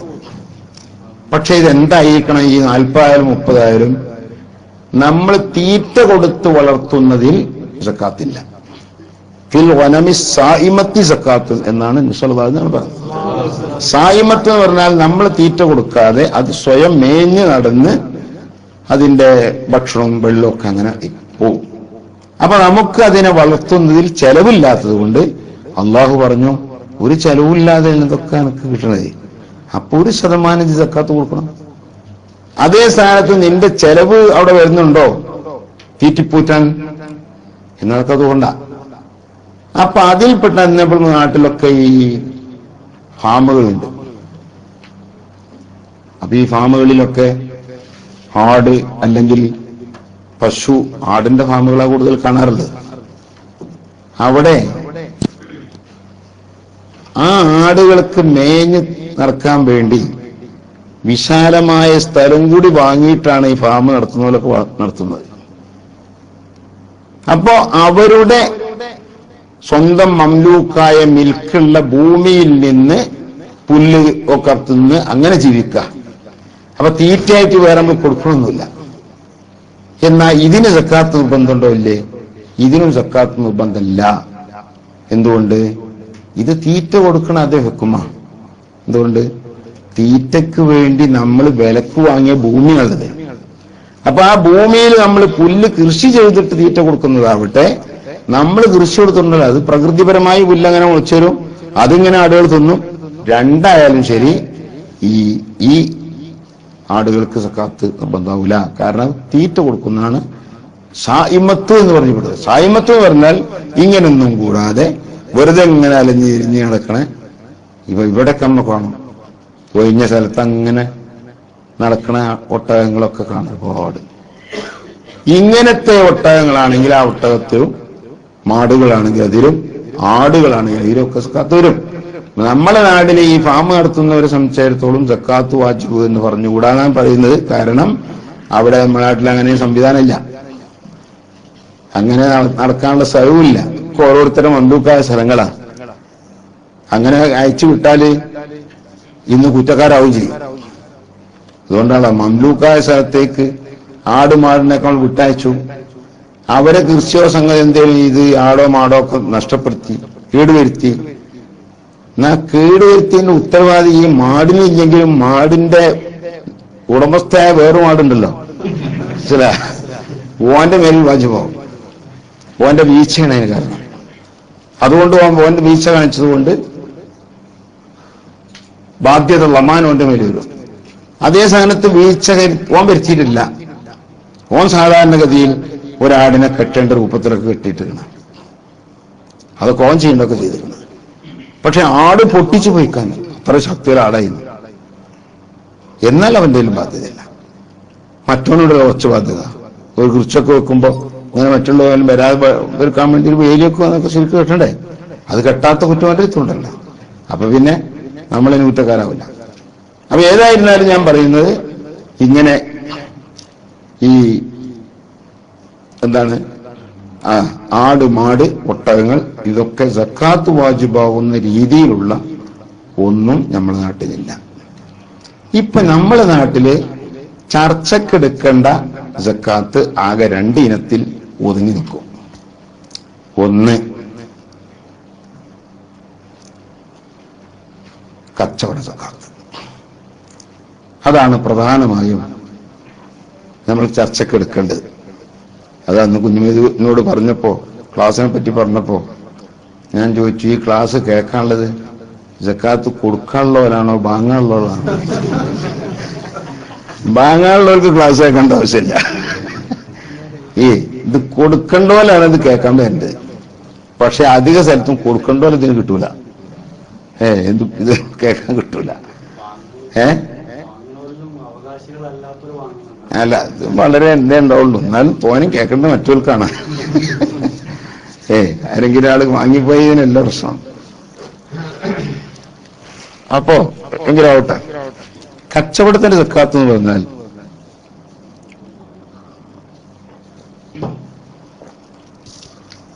അവിടെ നമ്മൾ മനസ്സിലാക്കേണ്ടത്, കച്ചവടം തുടങ്ങുമ്പോൾ എത്ര ചെറിയ കച്ചവടമായി തുടങ്ങിയാലും തുടങ്ങുമ്പോൾ എത്ര കതിർ വേണം എന്നൊരു കണക്കില്ല. എത്ര ചെറുതായി തുടങ്ങിയാലും ആ കച്ചവടം മുറിയാതെ ഒരു കൊല്ലം വരെ കച്ചവടം നിലനിന്നു. കച്ചവടം മുറിഞ്ഞിട്ടില്ല. കച്ചവടം മുറിയാന്ന് പറഞ്ഞാൽ ഒരു ദിവസം കട തുറന്നില്ലെങ്കിൽ കച്ചവടം മുറിഞ്ഞിട്ടൊന്നുമില്ല. അത് ഒഴിവ് ദിവസം എന്ന നിലക്ക് ചിലപ്പോൾ ഉണ്ടാവും. അല്ലെങ്കിൽ അയാളെ പ്രത്യേകം എന്തെങ്കിലും ആവശ്യം വന്ന കുറേ ദിവസം കട തുറന്നില്ലല്ലോ, അയാളെ നാളെ കല്യാണം ഉണ്ടായിരുന്നു, അവർ 15 ദിവസം കച്ചവടം തുറന്നില്ല, വീട് തുറന്നില്ല. അതുകൊണ്ട് കച്ചവടം മുറിഞ്ഞിട്ടില്ല. അയാൾ ആ കച്ചവടം നിർത്തി അതൊക്കെ ഒഴിവാക്കാൻ വേണ്ടി അയാൾ ഇന്നാക്കി അങ്ങനെ വേറെന്തൊക്കെ ആക്കി മാറ്റി. അപ്പൊ പിന്നെ കച്ചവടം അങ്ങനെ വരുമ്പോൾ കച്ചവടം മുറിഞ്ഞു എന്ന് പറയാം. ഇത് കച്ചവടം മുറിയാതെ ഇട ദിവസം ഒരു ദിവസം 2 ദിവസം ഒഴിവുണ്ടായി, അതുകൊണ്ടും കച്ചവടം മുറിയില്ല. അങ്ങനെയാണ് എന്നും മുറിയില്ലേ, കാരണം എന്നും രാത്രി നടക്കൂലേ. അപ്പോ കച്ചവടം മുറിയാതെ തുടർന്ന് ഒരു കൊല്ലം ആ കച്ചവടം തുറന്നു വന്നാൽ കൊല്ലം പൂർത്തിയാകുന്ന അന്ന് അത് നമ്മൾ നല്ലോണം ശ്രദ്ധിക്കണം. ഇത് നമുക്കൊക്കെ ആവശ്യമുള്ളതാണ്. ചെറിയ കച്ചവടക്കാരായാലും വലിയ കച്ചവടക്കാരായാലും കച്ചവടം തുടങ്ങിയതിന്റെ ഡേറ്റ് പൂർത്തിയാകുമ്പോൾ അപ്പോഴതിന്റെ ഉജൂബിന്റെ സമയമാണ്. പീടിയിലുള്ള ചരക്കുകൾ, പീടിയിലെ ചരക്കുകൾ എന്ന് പറഞ്ഞാൽ വിൽപ്പനക്കുള്ള ചരക്കൊക്കെ, വിൽപ്പന ചരക്കൊക്കെ, അതും ഇനി പീടിയിലില്ല, അയാൾ ഉടമയിൽ തന്നെ അയാൾ വേറെ ഗോഡൗണുണ്ട് അവിടെ ഇറക്കിച്ചിട്ടുണ്ട്, അതും ഈ കച്ചവടവുമായി ബന്ധപ്പെട്ട് കച്ചവടത്തിലേക്ക് ഇറക്കുന്നു, പിന്നെയും വിറ്റ് പൈസ അങ്ങോട്ട് എടുക്കുന്നു, പിന്നെ ആ പൈസ കച്ചവടത്തിൽ ഇറക്കുന്നു. അങ്ങനെ കച്ചവടമായിട്ട് ഇങ്ങനെ കൂടിച്ചേർന്ന് പോകുന്ന പണം ഉണ്ടെങ്കിൽ അതും ചിലപ്പോൾ ക്യാഷിലുണ്ടാവുക പൈസ. ഇത് അങ്ങനെ പറയാൻ കാരണം ചിലപ്പോൾ നല്ല കച്ചവടക്കാര് ലാഭം ഇങ്ങനെ കൂടുതൽ വരുമ്പോ ലാഭത്തുനിന്ന് ഓരോ വീതം അത് മാറ്റിവെക്കും. മാറ്റിവെച്ചാൽ അത് ഈ കച്ചവടത്തെ കൂട്ടൂല. അത് പിന്നെ മാറ്റിവെച്ച അതും ഒഴിവാവില്ല. മാറ്റിവെച്ച അത് അതിനൊരു കൊല്ലം ചുറ്റത്തി അതിന്റെ സക്കാത്ത് വേറെ കൊടുക്കണം. അയാള് മുഹറത്തിലാണ് കച്ചവടം തുടങ്ങിയത്. റബീഉൽ അവ്വൽ ആയപ്പോഴേക്ക് നല്ലൊരു തുക ലാഭമായിട്ട് ഇപ്പൊ അയാൾക്ക് മാറ്റിവെക്കാൻ പറ്റി. ആ സംഖ്യ അയാള് ബാങ്കിലിട്ടിക്കണം, അല്ലെങ്കിൽ അയാൾ വീട്ടിൽ കൊണ്ട് പാത്തിച്ചിടണം. അതങ്ങനെ ഒരു കൊല്ലം ചുറ്റെത്തിയാൽ അതിന് സക്കാത്ത് വേറെ കൊടുക്കണം. അത് ഈ കച്ചവട വസ്തുവിൽ അതിന് കൂട്ടൂല, അതേ പറഞ്ഞു നിർത്തുള്ളൂ. അപ്പൊ കച്ചവടത്തിൽ എണ്ണപ്പെടുന്നത് പണമാണെങ്കിൽ കച്ചവടമായിട്ട് ബന്ധപ്പെട്ടുകൊണ്ടുള്ള പൈസ, വിൽപ്പന ചരക്കും. ഇത് എങ്ങനെ വിലക്കെട്ടുക? പീടിയിലത്തെ ചരക്ക് വാങ്ങുമ്പോഴുള്ള വില എന്നോ ഇപ്പൊ ഇവൻ വിൽക്കുമ്പോഴുള്ള വില എന്നോ രണ്ടും കണക്കാക്കൂല. കാരണം വാങ്ങിനോടത്ത് ചിലപ്പോൾ ഡിസ്കൗണ്ട് ഉണ്ടാവും, കച്ചവടക്കാരനല്ലേ. വിൽക്കുമ്പോൾ അവന് കിട്ടാവുന്ന അത്ര ലാഭം കിട്ടാൻ വേണ്ടിയിട്ട് നല്ല കൂട്ടി വിറ്റൊന്നും വരും. അതുകൊണ്ടുള്ള ചരക്കിന് ഇസ്ലാമിക നിയമപ്രകാരം കച്ചവടക്കാരൻ വില നിശ്ചയിക്കല്ലാതെ ഹാക്കിം എന്ത് ചെയ്യാൻ പാടില്ല എന്നാണ്. വസ്തുക്കൾക്ക് വില നിശ്ചയിക്കാൻ പാടില്ല. ഇസ്ലാമിന്റെ നിയമത ഹാക്കിം നിശ്ചയിച്ച് കഴിഞ്ഞാൽ അതിനേക്കാൾ കൂട്ടിയിട്ട് വിൽക്കാൻ പാടില്ല. അത് രണ്ടാമത്തെ വിഷയം. ഹാക്കിം വില നിശ്ചയിക്കാൻ പാടില്ല. അങ്ങനെ വില നിശ്ചയിച്ച് കഴിഞ്ഞാൽ ഹാക്കിം നിശ്ചയിച്ച വിലക്ക് അപ്പുറം വില വാങ്ങാനും പാടില്ല. കാരണം എന്താ? അത് ഹാക്കിമിന്റെ ഭാഗത്തുനിന്ന് ശിക്ഷ വരാൻ ഹേതുകമായ പണിയാണ്. വലാ യജൂസു തഅറുദു ലിഉഖൂബത്തി സുൽത്താനിൻ വലൗ കാന ജാഇറൻ എന്നാണ്. അനീതി പുലർത്തുന്ന ഹാക്കിമാണ്, എന്നാലും ശരി ആ ഹാക്കിമിന്റെ നിയമത്തിന് എതിര് പ്രവർത്തിച്ചാൽ ശിക്ഷക്ക് അർഹമായ പണിയാണത്. അപ്പൊ ശിക്ഷ നമ്മൾ വെറുതെ വാങ്ങലാവും, അത് ഹറാമാണ്, പാടില്ല. അപ്പൊ അങ്ങനത്തെ അപ്പൊ പിന്നെ ആ ഗണത്തിൽപ്പെട്ട ഒരുപാട് സംഗതി ഉണ്ട്. ഇസ്ലാമിൽ തെറ്റോട്ടില്ലാനും ഗവൺമെന്റ് വിലക്കിയതുമാണ്. അതൊക്കെ ഇപ്പൊ ഈ ഗണത്തിലെ വിടുക. അതൊക്കെ ഇവിടും വിലക്കിയ സംഗതി എല്ലാം. എന്തുപോട്ടെ നമ്മളെ നാട്ടിൽ നിന്ന് മണൽ വാരലടക്കം ഇവിടുന്ന് സ്വർണം കൊണ്ടുപോണ്ട, നമ്മളെ നാട്ടിൽ പോയെന്ന് മണലെടുത്താൽ മതി, അതടക്കം പോയി വിടും. പക്ഷെ ഒരു ഇസ്തിസ്നുണ്ട്, ആരെയും ചെയ്യണമെങ്കിൽ പിടിച്ചണ്ട, ഇല്ല ഇൻ അഖ്ഫാഹു എന്നാണ്. അത് ഇഖ്ഫാ ചെയ്യാൻ കഴിയണം. ഇഖ്ഫാ ചെയ്യുന്ന വളരെ സീക്രട്ടായിട്ട് അവൻ ചെയ്യണം. എന്നാൽ അള്ളാഹുവിന്റെ കുറ്റക്കാരനാവില്ല. അല്ല, അങ്ങനെയല്ല, അതുമല്ല. രാത്രി വാരി കൊണ്ടുപോകുമ്പോ രാത്രി തന്നെ നോക്കാനായിട്ട് അതിന്റെ ആൾക്കാരും ഉണ്ട്. അപ്പൊ ഇഹ്ഫാദ് എന്ന് പറഞ്ഞാൽ അത് എങ്ങനെ അത് നടത്തുന്നവർക്ക് അറിയില്ല. ഇഹ്ഫാദിന്റെ പോലും അത് കുഞ്ഞുമീത നടത്തായിട്ടാ. ഈ രാവ് പകലെന്നൊന്നുമില്ല. അതെന്താ ഇപ്പറഞ്ഞതിനർത്ഥം? പരസ്യമായി ഹാക്കിമിന്റെ ഹുക്കുമിനെ ധിക്കരിക്കാൻ പാടില്ല. ഇതാണ് അത് ഇസ്ലാമിന്റെ നിയമം തന്നെ. കഴിയില്ല. ഇപ്പൊ ഉദാഹരണം പറയാം, മാസപ്പിറവി. പണ്ട് നമ്മളെ അവിടെയൊക്കെ വലിയ വിവാദം ഉണ്ടായതാ. ഏപ്പിക്കാർ മാസം കണ്ടതുകൊണ്ട് EK വിഭാഗത്തെ കള്ളിമാര് പറഞ്ഞു അത് സ്വീകരിക്കൂലായിരുന്നു. എന്താ കാരണം? കണ്ടാൽ AP ആയി എന്നുള്ള തന്നെ വേറൊരു കാരണമില്ല. അതുകൊണ്ട് സ്വീകരിക്കൂല. അപ്പൊ അയാൾ ആ നടത്തിയത് തനിച്ച് ദൗറ, അനീതിയാണ്. അപ്പൊ അയാൾ മാസം ഉറപ്പിച്ചില്ല. പക്ഷെ ഈ മാസം കണ്ടവരുണ്ടല്ലോ, ഏപ്പിക്കാരായാലും അല്ലെങ്കിലും കണ്ട അവരുണ്ടല്ലോ, അവരെ ഭാഗത്തോളം ഓർക്ക് ഉറപ്പല്ലേ ഒരു കണ്ടില്ല മാസം. അപ്പൊ ഓരിപ്പം എന്ത് ചെയ്യാണ്? റമളാൻ മാസം കണ്ട് എന്നാ ഒരു നോമ്പെടുക്കുകയാണ്. അല്ലെ പെരുന്നാൾ മാസം നോമ്പ് 30-ന്റെ 29-ന്റെ അന്ന് മാസം കണ്ടു. അപ്പൊ പിറ്റേന്ന് പെരുന്നാൾ കേൾക്കേണ്ട ദിശ. രണ്ടായാലും പരസ്യമായി ബോധ്യപ്പെട്ടവർ മാസം കണ്ടു, അവർക്ക് ബോധ്യപ്പെട്ടു. കാലിക്ക് ബോധ്യപ്പെട്ടില്ല, അതുകൊണ്ട് കാലി ഉറപ്പിച്ചിട്ടില്ല. അപ്പൊ നാട്ടിൽ പരസ്യമായിട്ട് എന്തായിട്ടില്ല, നോമ്പായിട്ടില്ല, പെരുന്നാളായിട്ടില്ല. അപ്പൊ കാലിന്റെ തീരുമാനപ്രകാരം മാസം കാണാത്തതുകൊണ്ട് അന്ന് നോമ്പായിട്ടില്ല, അല്ലെങ്കിൽ മാസം കാണാത്തതുകൊണ്ട് അന്ന് പെരുന്നാളായിട്ടില്ല. അതാണ് കാലിന്റെ തീരുമാനം. പക്ഷെ ഈ കണ്ടവരെ സംബന്ധിച്ചിടത്തോളം അവരെ കണ്ടല്ലോ. അപ്പൊ അവർക്ക് നോമ്പാക്കാം, അല്ലെങ്കിൽ പെരുന്നാളാക്കാം. പക്ഷെ കാലിനെ ധിക്കരിച്ചുകൊണ്ടാൻ പാടില്ല. അതാണ് പെരുന്നാളിന്റെ മാസം കണ്ടു, കണ്ടവര് പരസ്യമായിട്ട് പെരുന്നാൾക്കാർ നടത്താൻ പാടില്ല. കാരണം കാലി ജൗറാണ് പ്രവർത്തിച്ച അനീതിയാണ്, ആയിക്കോട്ടെ, എന്നാലും ശരി. അത് എന്താ അവിടെയൊക്കെ ഉള്ളത്? അവിടെ നല്ല മനസ്സിലാക്കണം. ഇസ്ലാം എത്രമാത്രം സഹിഷ്ണുതയാണ് അവിടെയൊക്കെ സ്വീകരിച്ചത്. അതിന്റെ കാരണം എന്താന്ന് വെച്ചാൽ, ഒരു ആഭ്യന്തര കലഹം കലാപം ഉണ്ടാക്കുന്നതിന് വഴിവെക്കാൻ പാടില്ല എന്നുള്ളതാണ്. ആഭ്യന്തര കലഹത്തെ ചെറുക്കുന്ന ഒരു അധ്യായം തന്നെ ഫിഖ്ഹിലുണ്ട്. കിതാബുൽ ബുഗാത്ത് എന്നാണ്. കിതാബുൽ ജിഹാദിന്റെ തൊട്ട് പുറകിൽ ഉള്ളതാണ് കിതാബുൽ ബുഗാത്ത്. ബാഗികൾ, നിലവിലുള്ള ഭരണകൂടത്തിനെതിരെ നാട്ടിൽ നിന്ന് പുറപ്പെടുന്ന കൂട്ടർ, അവർക്കെതിരെ യുദ്ധം നടത്തേണ്ടി വരും. അപ്പോ നാട്ടിൽ വലിയ കുഴപ്പം സൃഷ്ടിക്കല്ലേ. അപ്പൊ ആ കുഴപ്പം സൃഷ്ടിക്കുന്നിടത്തൊന്നും ഇസ്ലാമില്ല. അവിടെ കുഴപ്പം സൃഷ്ടിക്കാൻ ഇസ്ലാം ചൂട്ടു പിടിക്കുന്നുമില്ല. അവരുടെ ഇസ്ലാം പറയുന്നത് അയാള് പറഞ്ഞ അനീതിയാണെന്ന് ഉറപ്പാണെങ്കിലും, നമ്മൾ പറയുന്നത് നീതിയാണെന്ന് ഉറപ്പാണെങ്കിലും, അയാൾ സുൽത്താനല്ലേ.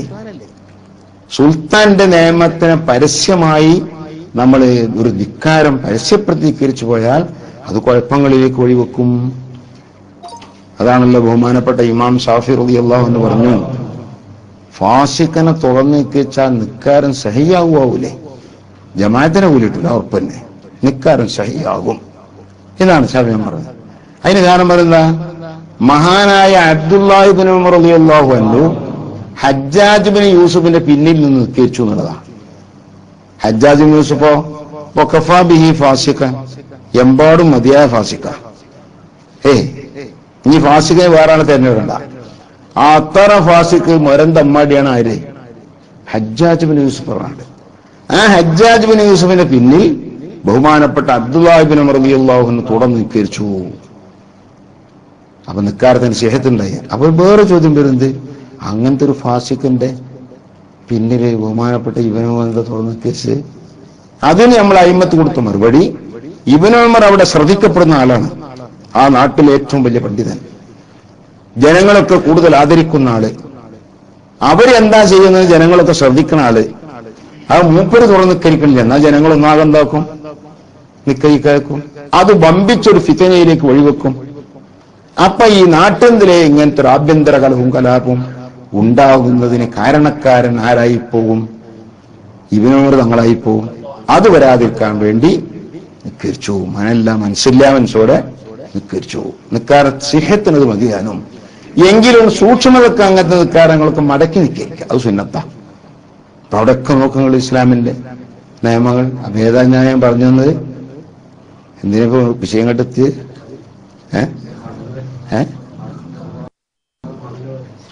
അതെ, അങ്ങനെ എല്ലാ നിയമങ്ങളിലും പറഞ്ഞാണ്. നിയമങ്ങളിലൊക്കെ ഇങ്ങനെ ഇഖ്ഫാ ചെയ്തെങ്കിൽ എല്ലാത്തൊന്നും പറ്റൂല എന്ന് പറഞ്ഞു. പക്ഷെ സക്കാത്തെന്നാ പോകുന്നത്. അല്ല, അത് ഞാൻ പറഞ്ഞു. അല്ല, ഞാൻ ഈ വിഷയത്തിലേക്ക് എത്തിയതാണ് ചോദിച്ചത്. അതെ, അവിടേക്കൊക്കെ എത്തിയതാണ്. അവിടുന്ന് അതാണ് അപ്പോഴേ ശരി. സാധനത്തിന് വില നിശ്ചയിക്കുമ്പോൾ ഈ വിൽക്കണ വില അത് ഓരോരുത്തർക്കും നിശ്ചയിക്കാവുന്നതാണ് ഇസ്ലാമിക പ്രകാരം. അപ്പൊ അതും കണക്കാക്കൂല. വാങ്ങിയപ്പോഴുള്ള വില എന്നതുമല്ല, അപ്പോഴത്തെ മാർക്കറ്റ് റേറ്റ്. കമ്പോള നിലവാരം നമ്മൾ കാണില്ലേ? ഇന്നത്തെ കമ്പോള നിലവാരം അതനുസരിച്ചാണ് ഓരോ ചരക്കുകൾക്കും വില കെട്ടത്. അങ്ങനെ വില കെട്ടിയിട്ട് ഏതുണ്ട്? നിസാബുണ്ട്. നിസാബ് പറഞ്ഞാൽ സക്കാത്ത് നിർബന്ധമാകുന്ന തുക. അത് എത്രയും ഞാൻ പറഞ്ഞുതരാം. ഉണ്ടെങ്കിൽ സക്കാത്ത് കൊടുക്കണം. അത് നമ്മളെ നാട്ടിലൊക്കെ എത്ര കൊണ്ടാണ് നിസാബ് കണക്കാക്കുക? നമ്മളെ നാട്ടിൽ ഇവിടെയൊക്കെ വെള്ളി കൊണ്ട് നിസാബ് കണക്കാക്കണം. കാരണം നമ്മളെ നാടും ഇവിടെയൊക്കെ നടന്നു വന്ന നാണയം വെള്ളി നാണയമാണ്. ആ വെള്ളി നാണയത്തിന്റെ സ്ഥാനത്താണ് ഇന്ന് നടക്കുന്ന കറൻസി. അപ്പൊ ഏത് രാജ്യത്ത് കറൻസി നടക്കുകയാണെങ്കിലും ആ കറൻസി വരുന്നതിന് മുമ്പ് നടന്നിരുന്ന നാണയം ഏതാണോ അതിന്റെ സ്ഥാനമാണ് ഈ കറൻസിക്ക് കൊടുക്കുക. അതാണ് ഇബ്നു ഹജർ തങ്ങൾ അവിടുത്തെ ഫത്താവയിൽ പറഞ്ഞു കാണും. ഫുലൂസ് നഖദ് രണ്ടായിട്ടാണ് പറഞ്ഞത്. ഫുലൂസിന് സക്കാത്തില്ല, നഖദിന് സക്കാത്തുണ്ട്. അതെന്താ വ്യത്യാസം? നഖദ് എന്ന് പറഞ്ഞാൽ മിക്ക രാജ്യങ്ങളിലും അത് നടക്കും. ഫുലൂസ് എന്നാൽ ഓരോ രാജ്യത്തും അവിടെ മാത്രമേ നടക്കുള്ളൂ, വേറൊന്നും നടക്കൂല. ഇപ്പൊ നമ്മുടെ നാട്ടിലെ ചില്ലറ പോലെ ഈ ഒറ്റ ഉറുപ്പ്യന്റെ കോയിൻസ് 50 പൈസന്റെ അതൊക്കെ ഉണ്ടല്ലോ, അതൊക്കെ നമ്മളെ നാട്ടിലേ ചെലവാകുള്ളൂ, വേറെ എവിടെയും ചെലവാകില്ല. ബാങ്കിൽ കൊടുത്താലും കൊടുക്കൂല. അതേ സ്ഥാനത്ത് കറൻസി അത് എവിടെയും എടുക്കും. നമ്മൾ ഇന്ത്യന്റെ കറൻസി ഇവിടെ എടുക്കും, ഇവിടുത്തെ കറൻസി നമ്മുടെ നാട്ടിലെടുക്കും. അങ്ങനെ കറൻസിക്ക് നഖദിന്റെ ഒരു ഹുക്ം കൊടുക്കാനും കാരണം അത് സാർവത്രിക വിലയായിട്ട് എല്ലാ രാജ്യത്തും നടന്നുകൊണ്ടിരിക്കുന്നു. ഈ ചില്ലറ പൈസകളൊക്കെ അതാത് രാജ്യത്ത് മാത്രമേ അത് നടക്കുള്ളൂ. അപ്പൊ അതുകൊണ്ട് അങ്ങനത്തെ ഫുലൂസിൽ സക്കാത്തില്ല എന്നാ.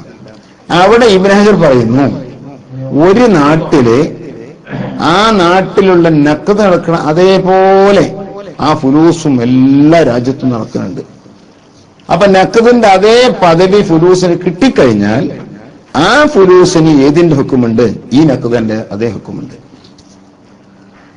അപ്പോ കറൻസി അതുപോലെ തന്നെ നമ്മളെ നാട്ടിൽ ബന്ധമുള്ള കറൻസി, എല്ലാ രാജ്യത്തുള്ള കറൻസി ആ നാട്ടിൽ നടന്നിരുന്ന നഖദിന്റെ സ്ഥാനത്ത് നടക്കുക. അപ്പൊ നമ്മുടെ നാട്ടിൽ വെള്ളി നാണയാണ് പണ്ട് നടന്നിരുന്നത്.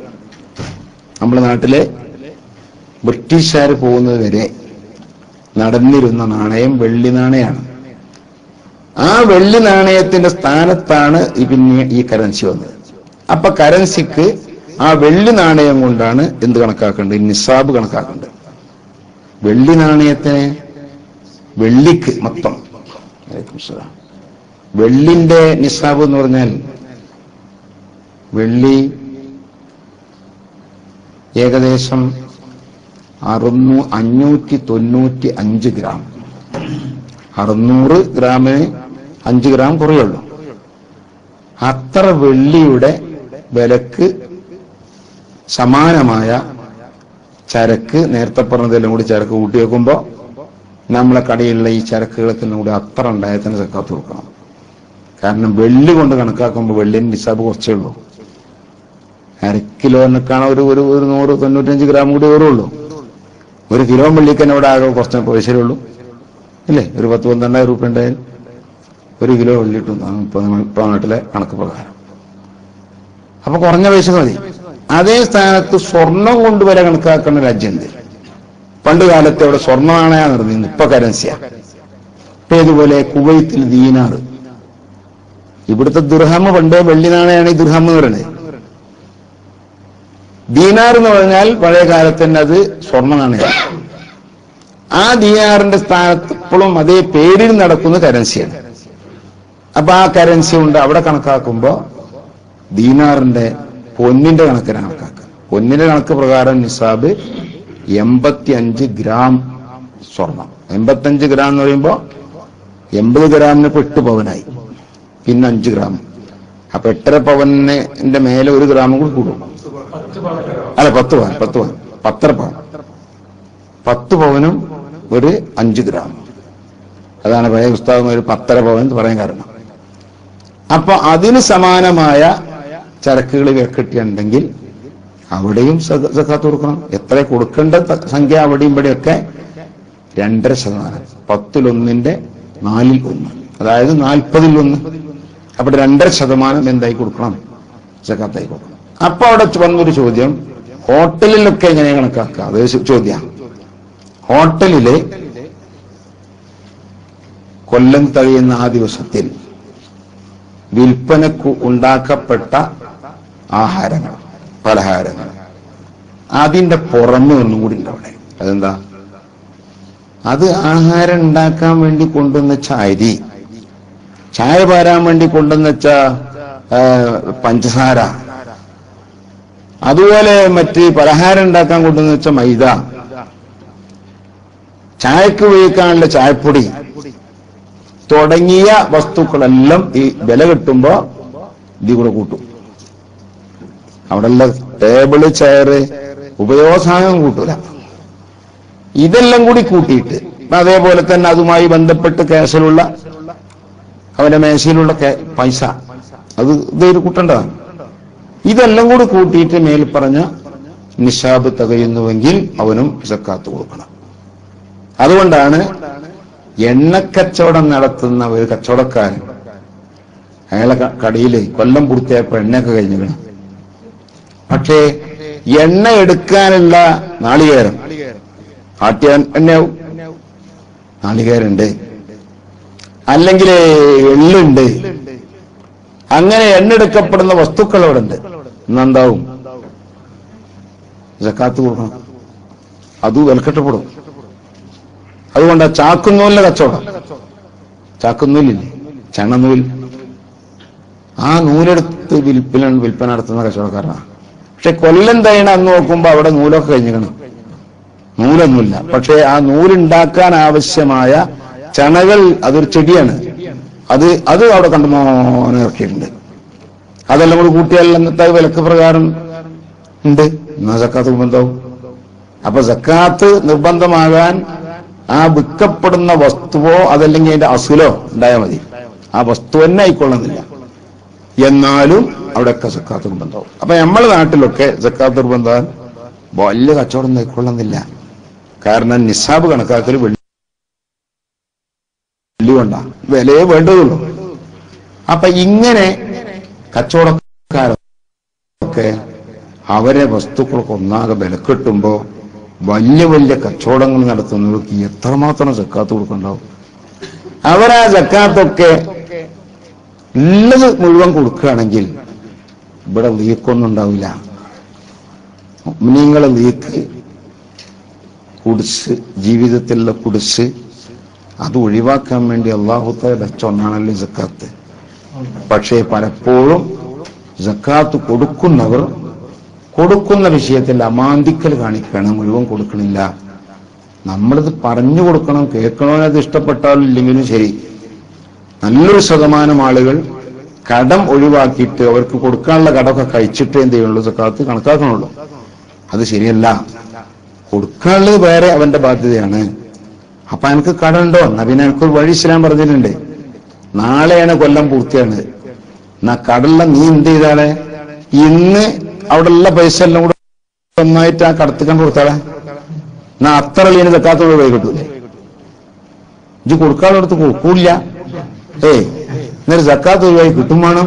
അതെല്ലാം കൂടി നടക്കൂല, എന്തെങ്കിലും ഒന്ന് നടക്കും. അപ്പൊ ഒന്നുകിൽ ഇതാക്കണം, അത്രയും പൈസ കൊടുക്കാനുള്ളതൊക്കെ കൊടുക്കുക. എന്നാ പിന്നെ ചരക്കും അത്രയും ഉണ്ടാവുള്ളൂ. അതിന് വില കിട്ടിയാൽ എന്താണ് സക്കാത്ത് വരുള്ളൂ. അതല്ലെങ്കിൽ പിന്നെ എന്ത് ചെയ്യണം? പൈസ കൊടുക്കണില്ലേ? എല്ലാത്തിനും അടക്കം സക്കാത്ത് കൊടുക്കണം. സക്കാത്ത് കൊടുക്കണം. സക്കാത്ത് കൊടുത്തു കഴിഞ്ഞാൽ ചിലപ്പോൾ അള്ളാഹു തആല വേറെ കച്ചവടത്തിൽ നല്ല ഏതുണ്ട് ലാഭം തന്നാൽ ഈ പറഞ്ഞ പ്രശ്നമൊന്നും വരുന്നില്ലല്ലോ.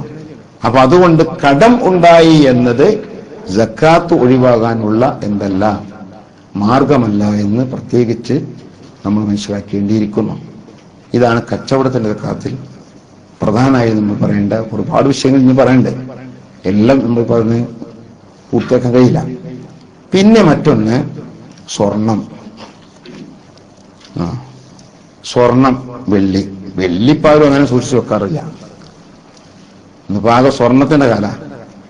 ഈ സ്വർണമായി ആഭരണമല്ലാതെ സ്വർണമായി സൂക്ഷിക്കപ്പെട്ടാൽ അത് ഇപ്പറഞ്ഞ 85 ഗ്രാം സ്വർണം ഒരു കൊല്ലം അവന്റെ ഉടമയിൽ കിടന്നു. കച്ചവടത്തിന് വരില്ല. കച്ചവടത്തിന് ഞാൻ പറഞ്ഞു തുടങ്ങണമെന്ന് ചെറിയതുകൊണ്ട് തുടങ്ങിയാലും 10 വയസ്സുകൊണ്ട് തുടങ്ങിയ കച്ചവടമാണെങ്കിലും ആ കച്ചവടം അല്ലാഹു തആല വളർത്തി കൊല്ലം ചുറ്റത്തെപ്പോഴേക്കിന് വലിയ കച്ചവടമായി ആയി. സക്കാത്ത് കൊടുക്കണം. സ്വർണത്തിന് സക്കാത്ത് അങ്ങനെയല്ല. സ്വർണം ഈ പറഞ്ഞ 85 ഗ്രാം തന്നെ അവന്റെ കയ്യിൽ സ്വർണമായിരുന്നു. അത് ഒരു കൊല്ലം ചുറ്റെത്തി. എന്നാൽ അവിടെ 2.5% സക്കാത്ത് കൊടുക്കണം. അതേ സ്ഥാനത്ത് ആഭരണമാണെങ്കിലോ ആഭരണത്തിൽ സക്കാത്തില്ല.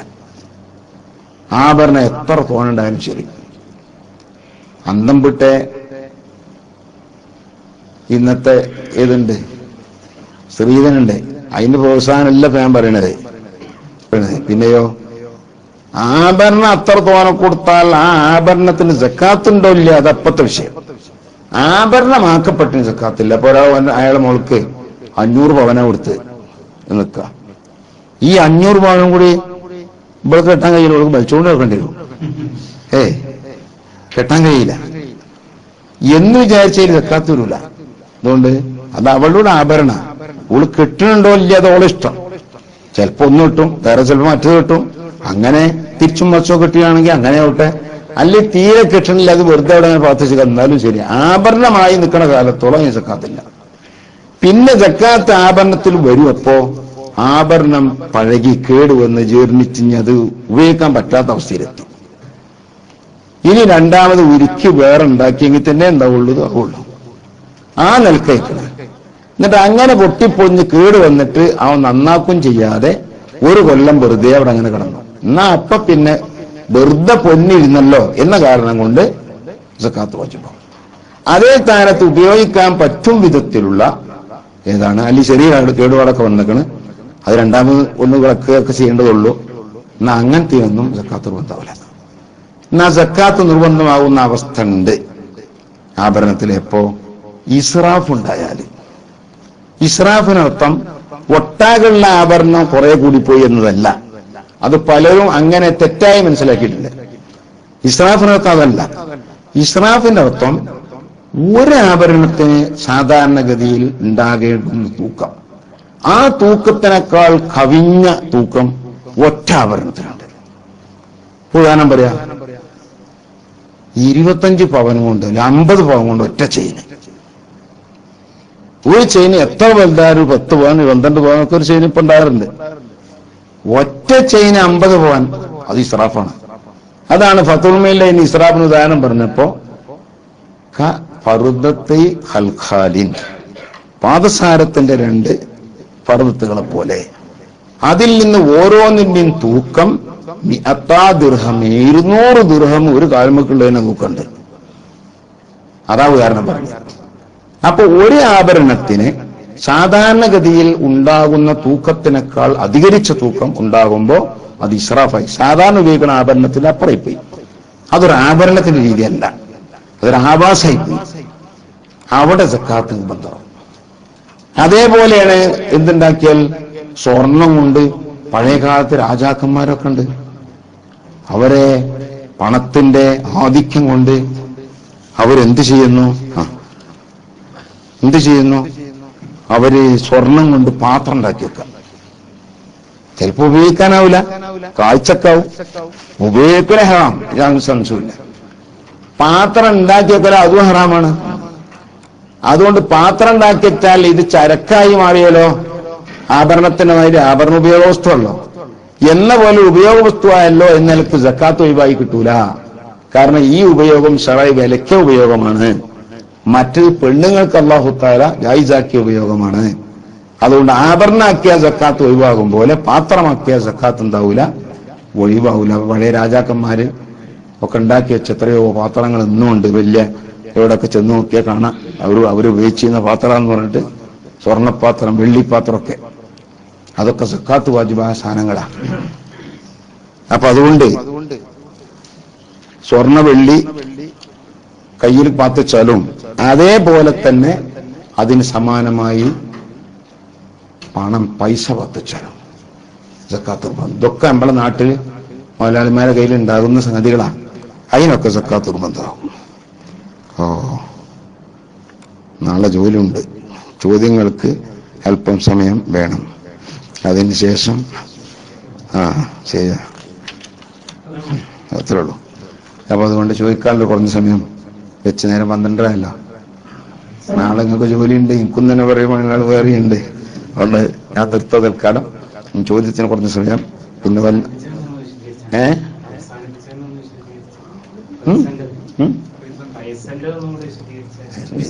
നീളം പോവും. പൈസന്റെ ഞാൻ പറഞ്ഞല്ലോ, പൈസന്ന്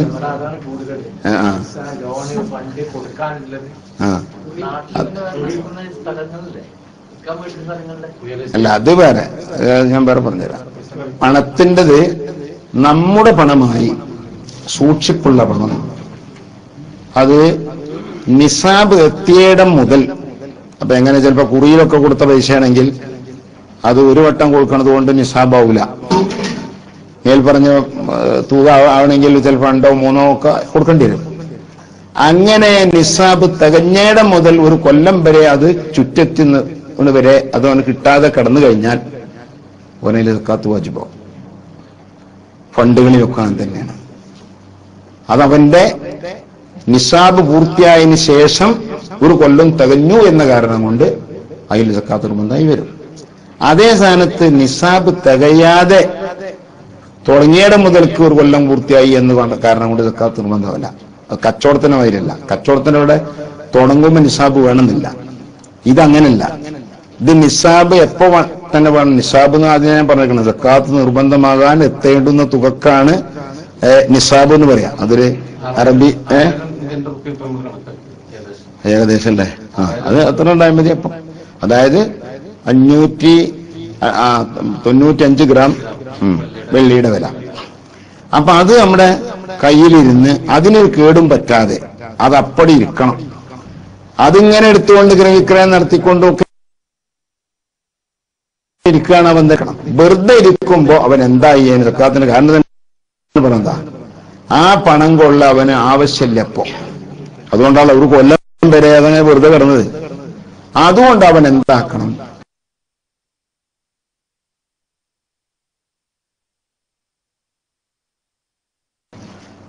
ഒരു ശതമാനം അതിന് കൊടുക്കണം. നിർബന്ധമാണ്. അവൻ ആവശ്യത്തിൽ അവനുണ്ട്. ആവശ്യം ഉണ്ടാവും. ഓൻ ആവശ്യത്തിൽ വരികയാണ്. അതേ സ്ഥാനത്ത് കച്ചവടത്തിന്റെ അവിടെ കച്ചവടം എന്ന് പറഞ്ഞാൽ വർദ്ധിച്ചു വരുന്ന സംഗതിയാണ്. ലാഭത്തിന് വേണ്ടിയുള്ള കച്ചവടം ഇതിന് ചെയ്യുന്നത്. അപ്പൊ തുടങ്ങൽ അന്ന് നിസാബ് ഉണ്ടായിക്കൊള്ളുന്നില്ല. അതുകൊണ്ടാണ് അതും ഇതും വ്യത്യാസമുണ്ട്. തുടങ്ങുമ്പോ തന്നെ നിസാബ് വേണം. പണമാകുമ്പോ തുടങ്ങുമ്പോ തന്നെ നിസാബ് വേണ്ട, കച്ചവടമാകും. അതാണ് അതിനുള്ളത്. പിന്നെ മറ്റൊന്നും കൂടി പറഞ്ഞല്ലോ, ഭൂമി കച്ചവടം.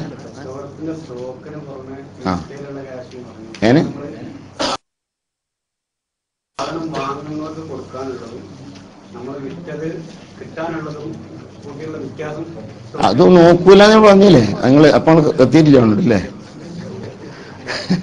അത് അതായാലും പറയട്ടെ. മൂപ്പര് ചോദിച്ചതിന്റെ മറുപടി ഞാൻ ആദ്യം തുടക്കത്തിൽ പറഞ്ഞേക്കണം. എന്തെന്നെ എമൗണ്ട്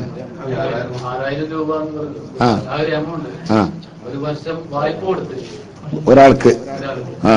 അപ്പൊ നിങ്ങൾക്ക് അത് അയാൾ നിങ്ങൾ ഉപയോഗമല്ല, നിങ്ങൾക്ക് കിട്ടാണ്ടല്ലോ. നിങ്ങൾക്ക് കിട്ടാണ്ടേന് സക്കാത്ത് കൊടുക്കണം. കിട്ടാൻ സാധ്യത ഇല്ലെങ്കിൽ കൊടുക്കുമ്പോ തന്നെ അങ്ങനെയാണ് കൊടുത്തിക്കണത്. അപ്പോൾ ഞാൻ പറയാം, കിട്ടുമെന്ന ഉറപ്പുണ്ടെങ്കിൽ കൊല്ലം തികയുമ്പോൾ നമ്മൾ കൊടുക്കണമെന്നും, കിട്ടും എന്നുള്ളൊരു ഉറപ്പില്ല എന്നാൽ കിട്ടിയതിന് ശേഷം കൊടുക്കണം എന്നാണ്. അതാ കിട്ടിയതിന് ശേഷം കൊടുക്കണം. കിട്ടിയതിന് ശേഷം അവിടെയുണ്ട്, കിട്ടിയതിന് ശേഷം കൊടുക്കണടുത്ത് 5 കൊല്ലം കഴിഞ്ഞാൽ കിട്ടിയത് നിൽക്കുക. നമ്മൾ ആദ്യം 50,000 റുപ്യ അല്ലെങ്കിൽ 1,00,000 റുപ്യ കൊടുത്തിരുന്നു, അത് 5 കൊല്ലം കഴിഞ്ഞാൽ കിട്ടിയത്. എന്നാ 1-ാം കൊല്ലം അങ്ങനെ കിട്ടി, 5 കൊല്ലം കിട്ടിയപ്പോ 1-ാം കൊല്ലം 50,000 സക്കാത്ത് കൊടുക്കണം. 2-ാം കൊല്ലം 50,000 നിന്ന് 2.5% കഴിച്ച് ബാക്കിയിൽ സക്കാത്ത് കൊടുക്കണം. 3-ാം കൊല്ലം അതിൽ നിന്ന് പിന്നെയും 2.5% കഴിച്ച് ബാക്കിയിൽ കൊടുക്കണം. അങ്ങനെയാണ് വരിക. എന്തുകൊണ്ട്? അതിൽ നിന്നാണല്ലോ ഈ സക്കാത്ത് പോകേണ്ടത്. ഇപ്പം തരാൻ വൈകിയതുകൊണ്ട് നമ്മൾ പുറത്തുനിന്ന് കൊടുത്തിട്ടില്ലല്ലോ, ഇതിങ്ങനെ കിടക്കില്ലേ. കിട്ടുന്നൊരു ഉറപ്പില്ലാത്തതുകൊണ്ട് നമ്മൾ വേറെ കൊടുത്തിട്ടില്ല. എനിക്ക്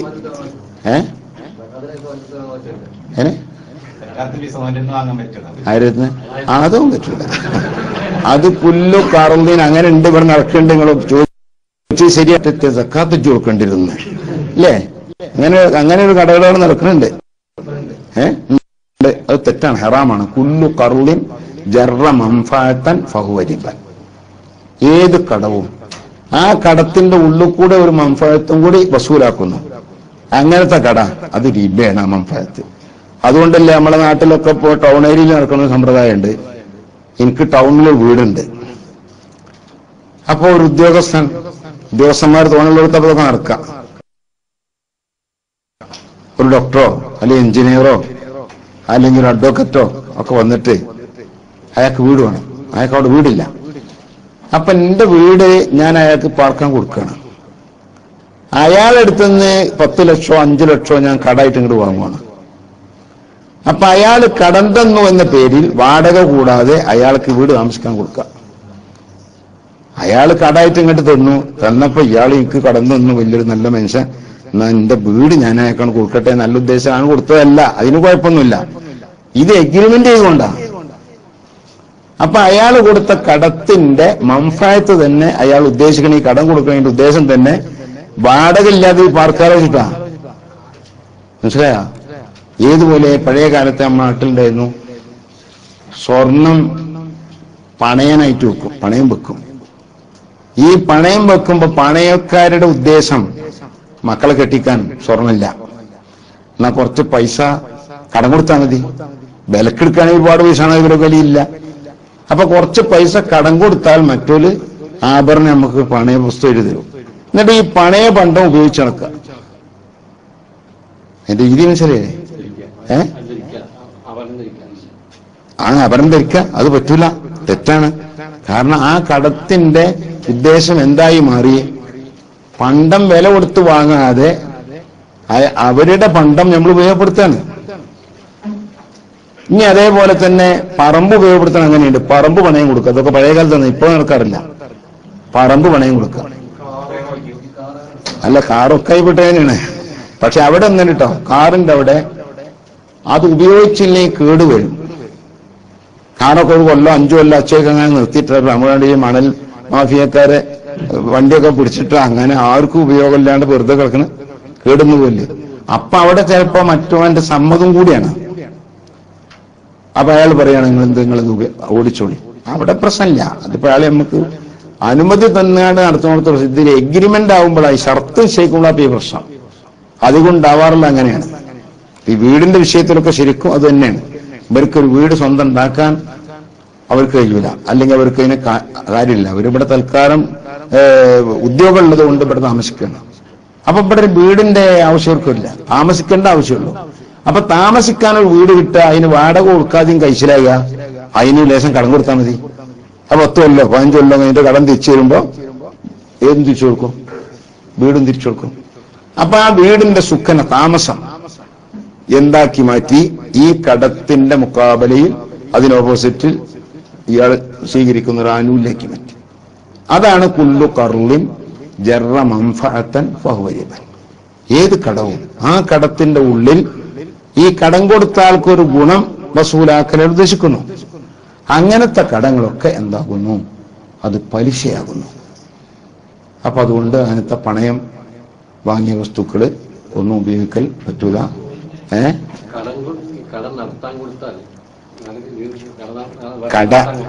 കട എത്തി നടത്താൻ കൊടുക്കാന്നില്ല, അത് ഇതിനാണിത്. അതെ, മേൽവാടക വേറൊരു ലഫ്ലാണ്. എന്താണ് അതിന്റെ ഹക്കീക്കത്ത്, അതിന്റെ രീതി എന്താണെന്ന് ചോദിക്കുന്നത്. എനിക്കറിയാം, ഞങ്ങളെ കൊണ്ട് പറിച്ചാണ് എല്ലാവരും കേൾക്കാൻ വേണ്ടി.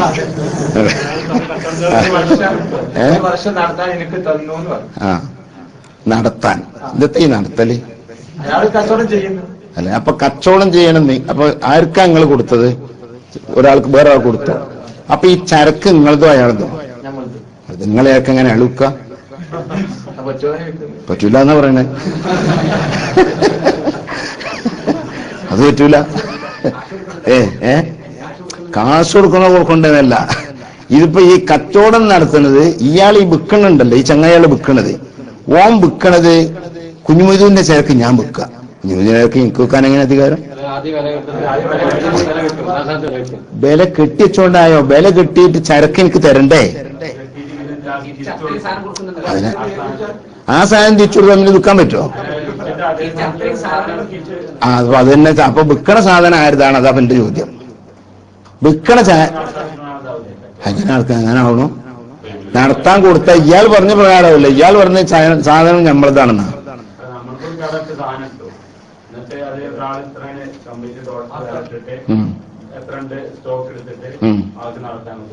നടത്താൻ കൊടുത്തു എന്നുള്ള വാക്ക് മാറ്റി അയാൾക്ക് വിറ്റു പറയും. എന്നാ പറ്റും. അദ്ദേഹം പറഞ്ഞ രണ്ട് രീതിന്റെ ഇവിടെ. ഒന്നെന്നാ ഞാൻ പറഞ്ഞുതരാം, രണ്ടാളും പറയണ്ട. അല്ല, ഞാൻ പറഞ്ഞത് ഇപ്പൊ ഞാൻ ഇവിടെ നടക്കണ എന്താന്നല്ല, സഹിയാവുന്നത് പോലും അല്ലാത്തൊരു പോലും. അപ്പൊ നടത്തുന്നവർ സഹിയായ കോലത്ത് നടത്താനാണ് ഞാൻ ഇപ്പൊ ഇത് പറയാൻ പോണത്. അതില് വാക്ക് പറഞ്ഞിട്ട് കാര്യമില്ല. നമ്മൾ ഈ ചെയ്യണ പണി എന്താകണം? ശറഈ നന്നാവണം. കുഞ്ഞുമൊയ്ത് നേരത്തെ പറഞ്ഞ പ്രകാരം എന്റെ കട എന്റേതാണ്, ചരക്കുൻ്റെതാണ്. ഞാൻ വേറൊരാൾക്ക് നടത്താൻ കൊടുക്കുകയാണ്. അപ്പൊ അയാളിൽ കച്ചവടം ചെയ്യുന്നു. ചരക്കായിരുന്നു എന്നാ പറയണത്, എന്റെ തന്നെയാണ്. ആ കച്ചവടം ശരിയാവൂല എന്നാ പറയണത്. അതേ സ്ഥാനത്ത് ശരിയാകണമെങ്കിൽ ഒന്നുകിൽ എന്തുവാണെന്നറിയോ? ഇങ്ങനെ തന്നെ ശരിയാവും.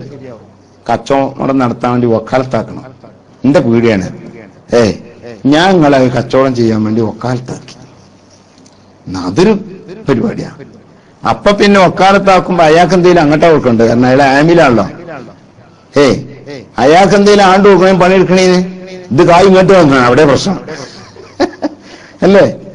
നിങ്ങൾ നടത്തുക, ലാഭം ചെയ്തും ഞാൻ അറിയില്ല. എനിക്കെല്ലാ മാസവും അത്ര തരണം, അല്ലെങ്കിൽ എല്ലാ ദിവസവും 500 ദിർഹം വെച്ച് തരണം, അല്ലെങ്കിൽ എല്ലാ മാസവും പിന്നെ 1,00,000 തരണം. എത്രയായാലും ശരി, കുറച്ചായാലും തോനായാലും. ഇന്ന് നടക്കുന്ന രീതി നമ്മുടെ നാട്ടിലൊക്കെ നടക്കുന്നത് ഇപ്പൊ ഇങ്ങനെയാണ്. ബാംഗ്ലൂരും മൈസൂരും പിന്നെ മദ്രാസിലും ഒക്കെ നടക്കുന്നുണ്ട്. ഈ രീതിയാണ്. ഈ രീതി ശരിയല്ല. പിന്നെ ശരിയാകണമെങ്കിൽ മൂപ്പര് പറഞ്ഞ മാതിരി കടയിലുള്ള വസ്തുക്കൾ ഒന്നാകെ വിലക്കെട്ടിയിട്ട് അത്ര വിലക്ക് അയാൾക്കാണ് വിറ്റു. ആ വിറ്റതിന്റെ വിലക്ക് ഒരു കൊല്ലത്തെ അവധി പറഞ്ഞു. കച്ചവടം ഒരു കൊല്ലത്തേക്കൊന്നല്ല. ആ അവധി പറഞ്ഞ കച്ചവടം ചെയ്യാൻ പറ്റില്ല. ഞാൻ ഈ സാധനങ്ങൾക്ക് ഒരു കൊല്ലത്തേക്ക് പറഞ്ഞ കച്ചവടം ചെയ്യാൻ പറ്റുമോ? അത് പറ്റൂല. 100 കൊല്ലത്തേക്ക് പറഞ്ഞാലും പറ്റില്ല. 100 കൊല്ലം നമ്മൾ ജീവിക്കൂല, എന്നാലും വേണ്ടില്ല. ഒരു കാലം തയ്യനാക്കി പറഞ്ഞാൽ പറ്റൂല. കച്ചവടം ചെയ്തു കഴിഞ്ഞാൽ വാങ്ങിയ ആളുതായി എന്നേക്കും അയാളെ മുതൽ. അതിൽ രണ്ടാമത് നമുക്ക് വിറ്റെങ്കിൽ ആയി എന്നല്ലാണ്ട്. അപ്പൊ എന്താണ് ഇവിടെ പറ്റണ രീതി? ഈ ചരക്കുകളെല്ലാം കൂടി ഇപ്പം നോക്കുമ്പോ 10 ലക്ഷം റുപ്യയുടെ ചരക്കുകൾ. നല്ലോണം ശ്രദ്ധിക്കണത്, ഇത് പലരും നടത്തുന്ന പരിപാടികളാണ്. നമ്മൾ ചെയ്യണതെന്ന് പറച്ചോണ്ടി ചെല്ലുമ്പോ നമ്മളിത് ജായിസായ ഒരു രീതിയാണ്ടേ. അപ്പൊ നമ്മൾ നടത്തുന്ന ഈ കച്ചവടം നമ്മളിപ്പോ എന്ത് ചെയ്യാണ്? വിൽക്കുകയാണ് വേറൊരാൾക്ക്. വിൽക്കുമ്പോ നമ്മൾ പറഞ്ഞു എത്ര റുപ്യന്റെ ചരക്കുണ്ട് ഇതെല്ലാം കൂട്ടി നോക്കുമ്പോ 10 ലക്ഷം റുപ്യാണ് ചരക്കുണ്ട്. അതുകൊണ്ട് ഒരു കൊല്ലം കഴിഞ്ഞിട്ട് ആ 10 ലക്ഷം ഉറുപ്പികയോ അല്ലെങ്കിൽ 10 ലക്ഷത്തിന് സമാനമായ അത്ര ചരക്കോ തിരിച്ചു തരണം. ഇതൊരു കച്ചവട. ഇതൊരു കച്ചവട. ഇതൊക്കെ കഴിഞ്ഞു. ഇനി രണ്ടാമത്തെ വിഷയം അതെന്താ? ആ പീടിക ഞാൻ വാടകയ്ക്ക് വാങ്ങിയ പീടികയാണ്. അല്ലെങ്കിൽ ആ പീടികയിലുള്ള കുറെ സാധനങ്ങളുണ്ട്, ചരക്കല്ലാത്ത, വിൽപ്പന ചരക്കല്ലാത്ത. അവിടുത്തെ ഷെൽഫുകള്, അവിടുത്തെ മറ്റ് ടേബിളുകള്, അല്ലെങ്കിൽ ഉപയോഗ വസ്തുക്കൾ, മസല്ലാജകള്, ഇതൊക്കെ. ഇതിന് എനിക്ക് എന്ത് വേണം? മാസത്തിൽ വാടക തരണം. അപ്പൊ 2 അക്കതായി മാറി. 1 നമ്മൾ ചരക്കയാൾക്ക് വിറ്റു, 2 നമ്മൾ ഉപയോഗ സാധനങ്ങൾ അയാൾ വാടക കൊടുത്തു. ഈ രീതിയിലാണെങ്കിൽ നിങ്ങൾ പറഞ്ഞ കാര്യം നടക്കും ചെയ്യും, നമ്മൾ പണി ഷറൈന് ഒക്കും ചെയ്യും. ഇതില്ലെങ്കിൽ മറ്റേ രീതി ഉണ്ടല്ലോ, എന്ത് സാധനമൊക്കെ എന്ത് തന്നെയാണ്. ഇത് ഞാൻ കൊടുത്തു അയാൾക്ക്, എങ്ങനെ കൊടുത്തു? വില കൊടുത്തല്ല, പിന്നെന്താ നടത്താൻ കൊടുത്തു. അപ്പൊ എന്താ അയാൾ തന്നത്? ഈ ചരക്കിനുള്ള വാടക. അപ്പൊ വാടക സാധനം വിൽക്കാൻ പറ്റുമോ? വാടക സാധനം വിൽക്കാൻ പറ്റില്ലോ. അപ്പൊ വാടക കൊടുക്കണ ഈ ചരക്കിനല്ല, അത് വെക്കണം. വാടക കൊടുക്കുന്നത് ഉപയോഗ വസ്തുക്കൾ, ചരക്ക് അയാൾക്ക് വിറ്റിരിക്കണം. വിൽക്കുമ്പോൾ അയാൾ പൈസ തന്നിട്ടില്ല, പൈസക്ക് കൊല്ലത്തെ അവധി പറഞ്ഞോളി. അപ്പൊ പൈസ എല്ലാം തരുന്നതായിരിക്കും ചിലപ്പോ. നമ്മൾ വ്യവസ്ഥപ്പെടുത്തുന്ന ഒന്നുകിൽ 10 ലക്ഷം ഉറുപ്പിക, അല്ലെങ്കിൽ അതിന് സമാനമായ ചരക്ക്. ചരക്കിനെ വിൽക്കാം. അപ്പൊ ഇങ്ങനെ 2 അക്കതാക്കി മാറ്റിയാൽ അത് ജായിസാവും. ഇല്ലെങ്കിൽ നടത്താൻ കൊടുക്കാന്ന് ഒറ്റവാക്കിൽ പറഞ്ഞിട്ട് നമ്മള് അത് അതിൻ്റെതായ റൂട്ട് കൂടെ ആക്കിയില്ലെങ്കിൽ ഞമ്മക്ക് കിട്ടുന്ന തൊട്ട് ഹലാലാവൂല്ല, ഇതൊക്കെ ഫാസിദാവും ചെയ്യും. അതോടൊപ്പം ശ്രദ്ധിക്കണം. അല്ല, സക്കാത്ത് കൊടുക്കേണ്ട ആരാ കച്ചവടം നടത്താൻ? അയാളുടെ മറ്റേടത്ത് പോയല്ലോ. അയാൾ സാധനം വിറ്റില്ലേ, വീട് ഒന്നായിട്ട് കടയിലെ ചരക്കൊന്നായിട്ട് നമുക്ക് ഒറ്റ വിറ്റു. അപ്പൊ അയാളതൊക്കെ ഇനി ഇവിടെ വേറൊന്ന് പറയാനുണ്ട്, അത് ഞാൻ നേരത്തെ പറയുമ്പോ മറന്നുപോയതാ. ചരക്കിനൊട്ടാകെ വിലക്കെട്ടണം എന്ന് പറയുന്നത് ഈ ചരക്ക് അയാളുടെ ചരക്കായി നിൽക്കുമ്പോഴാണ്. നേരെ മറിച്ച് ചില കമ്പനിക്കാർ ചരക്ക് ഇറക്കി കൊടുക്കും, വിറ്റുപോയാൽ അതിന്റെ ഒരു ശതമാനം ഇയാൾക്ക് കിട്ടും. വിറ്റുപോയില്ലെങ്കിൽ ആ ഡേറ്റ് ആവുമ്പോൾ അവർ വന്നു നോക്കിയിട്ട് ബാക്കിയുള്ളത് എടുത്തുകൊണ്ട് അവർ പോവുകയും ചെയ്യും. അങ്ങനെ ഉണ്ടല്ലോ. വിറ്റതിന് അവരെ സാധനം വിറ്റ് കൊടുത്തു, അപ്പൊ ഒരു ഏജൻസി മതി, നമുക്കൊരു ശതമാനം കിട്ടുള്ളൂ. അത് നമ്മളെ ചരക്കല്ല, ആ ചരക്ക് അവരുടെ ചരക്കാണ്. അപ്പൊ നമ്മൾ സക്കാത്തിനൊട്ടാകെ വിലക്കെട്ടുമ്പോ ഈ ചരക്കെല്ലാം കൂടെ ഇവിടെ എന്താക്കേണ്ടതില്ല, കൂട്ടേണ്ടതില്ല. അത് സക്കാത്തുനിന്ന് ഒഴിവാകും. അതിന്റെ സക്കാത്ത് കൊടുക്കേണ്ടത് അവരാണ്, കമ്പനിക്കാരാണ്. കാരണം ഇവിടെ വിൽക്കാൻ തോന്നുക അവരെ ഇറക്കാം, വിറ്റുപോയില്ലെങ്കിൽ അവരെന്നെ കൊണ്ടുപോവുക. അപ്പൊ കടമായി നമ്മൾ എടുത്ത നമ്മുടെ ചരക്കും അതേ സ്ഥാനത്ത് വിൽക്കാൻ വേണ്ടി നമുക്ക് ഇറക്കി തന്ന ചരക്കും രണ്ടും വ്യത്യാസമുണ്ട് എന്നർത്ഥം. വിവാഹ സമയത്ത് പെണ്ണിന്റെ ഉപ്പയിൽ നിന്ന് ലഭിക്കുന്ന സ്ത്രീധനം ഇങ്ങനെ തട്ടിപ്പറിച്ച് കാല് തീർക്കുന്ന സമയത്ത് തിരിച്ചു കൊടുക്കുന്നു. അപ്പൊ അതിന് സക്കാത്ത് കൊടുക്കണം. അല്ല, അപ്പൊ ഒരു അമാനത്തായിട്ട് ഏൽപ്പിക്കുകയാണ്. അല്ലെങ്കിൽ ഇപ്പൊ തിരിച്ച് കാല് തീർക്കുന്ന സമയത്ത് തിരിച്ചു കൊടുക്കൂല. ഇവിടെ 80-ല് PK ബാബു അണ്ടോട് ഉസ്താദ് വന്നപ്പോ കമീസ് വള്ളിയുടെ ഈ മസാല നന്നായിട്ട് പറഞ്ഞു. സക്കാത്ത് കൊടുക്കണം. അതെ, കൊടുക്കാം. ഞാനും പറഞ്ഞു. ആരും ശ്രദ്ധിക്കാത്തൊരു വിഷയമാണല്ലോ. ആരും ശ്രദ്ധിക്കാത്തണ്ട്, ശ്രദ്ധിക്കണം, ശ്രദ്ധിക്കും. പൈസ കൊടുക്കേണ്ടത് ഈ വാങ്ങിയ പുരുഷന്റെ ആളുകൾ.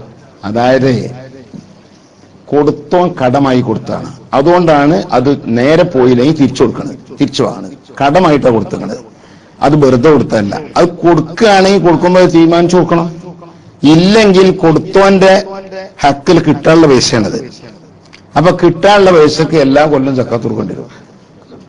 അപ്പൊ അതല്ല പറയണേ. അപ്പൊ ഞാൻ അതങ്ങനെ കിട്ടണ പ്രതീക്ഷ ഇല്ലേ അത് എന്നുകൊണ്ട് വെച്ചാൽ അത് നേരെ ചൊവ്വ പോയ പിന്നെ അതങ്ങനെ പോയലാണ്.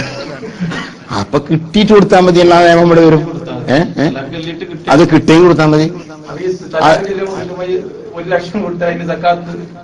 അത് കൊടുക്കണം. അതെ, അല്ല, അത്രയും നിങ്ങൾ സക്കാത്ത് കൊടുക്കണം മാത്രം പ്രശ്നമാക്കല്ലേ. ആ 1 ലക്ഷം കൊണ്ട് എത്ര കാലം നിങ്ങൾ ഉപകരിച്ചു? എന്താ അത് നിങ്ങൾ ശ്രദ്ധിക്കാത്ത? അതപ്പൊ തന്നെ അങ്ങനെ പറ്റൂല. അത് കല്യാണത്തിന് നിങ്ങൾക്ക് മറ്റോ ഡ്രസ്സാണെങ്കിൽ നിങ്ങളെ വാജിബല്ലേ, ഇതിന് ഓലത്തിന് കൈ അങ്ങനെ കൊടുക്കാം. പെണ്ണിന് ഏത് കൊടുക്കണം? നിങ്ങൾ ഒരു പെണ്ണിന്റെ കല്യാണം കഴിഞ്ഞാൽ പെണ്ണിനക്ക് ഡ്രസ്സ് കൊടുക്കണ്ട്, ഭക്ഷണം കൊടുക്കണ്ട്, മഹർ കൊടുക്കണ്ടോ, ഒക്കെ നിങ്ങൾ കൊടുക്കേണ്ടതാ. അതിന് ഓലത്തിന് കൈ കണ്ട് അതൊക്കെ കൊടുക്കുക. അതിനെക്കാണ്ട് ചേപ്പുറത്തരം വേറെ വിഷയമില്ല. അത് ഇവിടെ തിരുരങ്ങാടിന്റെ ഒരു കച്ചവടക്കാരൻ ആരെങ്കിലും ചായക്ക് തന്നാല് 5 ഉറുപ്പിക അടിക്കാറ്, എന്നിട്ട് ആ പൈസ ഇട്ട് വെക്കാണ്ട് പാലും പഞ്ചാരിയും വാങ്ങും. എന്നിട്ട് അയാൾ ചായ വരാ എന്ന് സക്കാത്ത് കാരണം ആഭരണമായതുകൊണ്ട്. ഓടിയില്ലെങ്കിലും ഇത്ര പൈസ ദിവസം തരണം എന്ന് പറയുന്നത് അത് പിന്നെ ഇവൻ വാടകയ്ക്ക് എടുക്കുകയാണ്. അതൊരു വിഷയമാണ് ചോദിച്ചത്. അതായത് ഒരു പിന്നെ കാറിന്റെ ഉടമയിൽ നിന്ന്, ഓണറിൽ നിന്ന് ഞാൻ ഒരു വണ്ടി എടുക്കുകയാണ് വാടകയ്ക്ക്. ഞാൻ പിന്നെ അത് ടാക്സി ആയിട്ട് ഇങ്ങനെ ഓടിക്കൊണ്ട് എന്താക്കുകയാണ്, അത് ഞാൻ ഓടിയില്ലെങ്കിൽ, ഇത് പറഞ്ഞേക്ക്, ഓടിയില്ലെങ്കിൽ, അത് ഓട്ടിയില്ലെങ്കിൽ വീഴ്ചന്റെ അടുത്താണ്, അയാൾക്ക് ഞാൻ കൊടുക്കണം.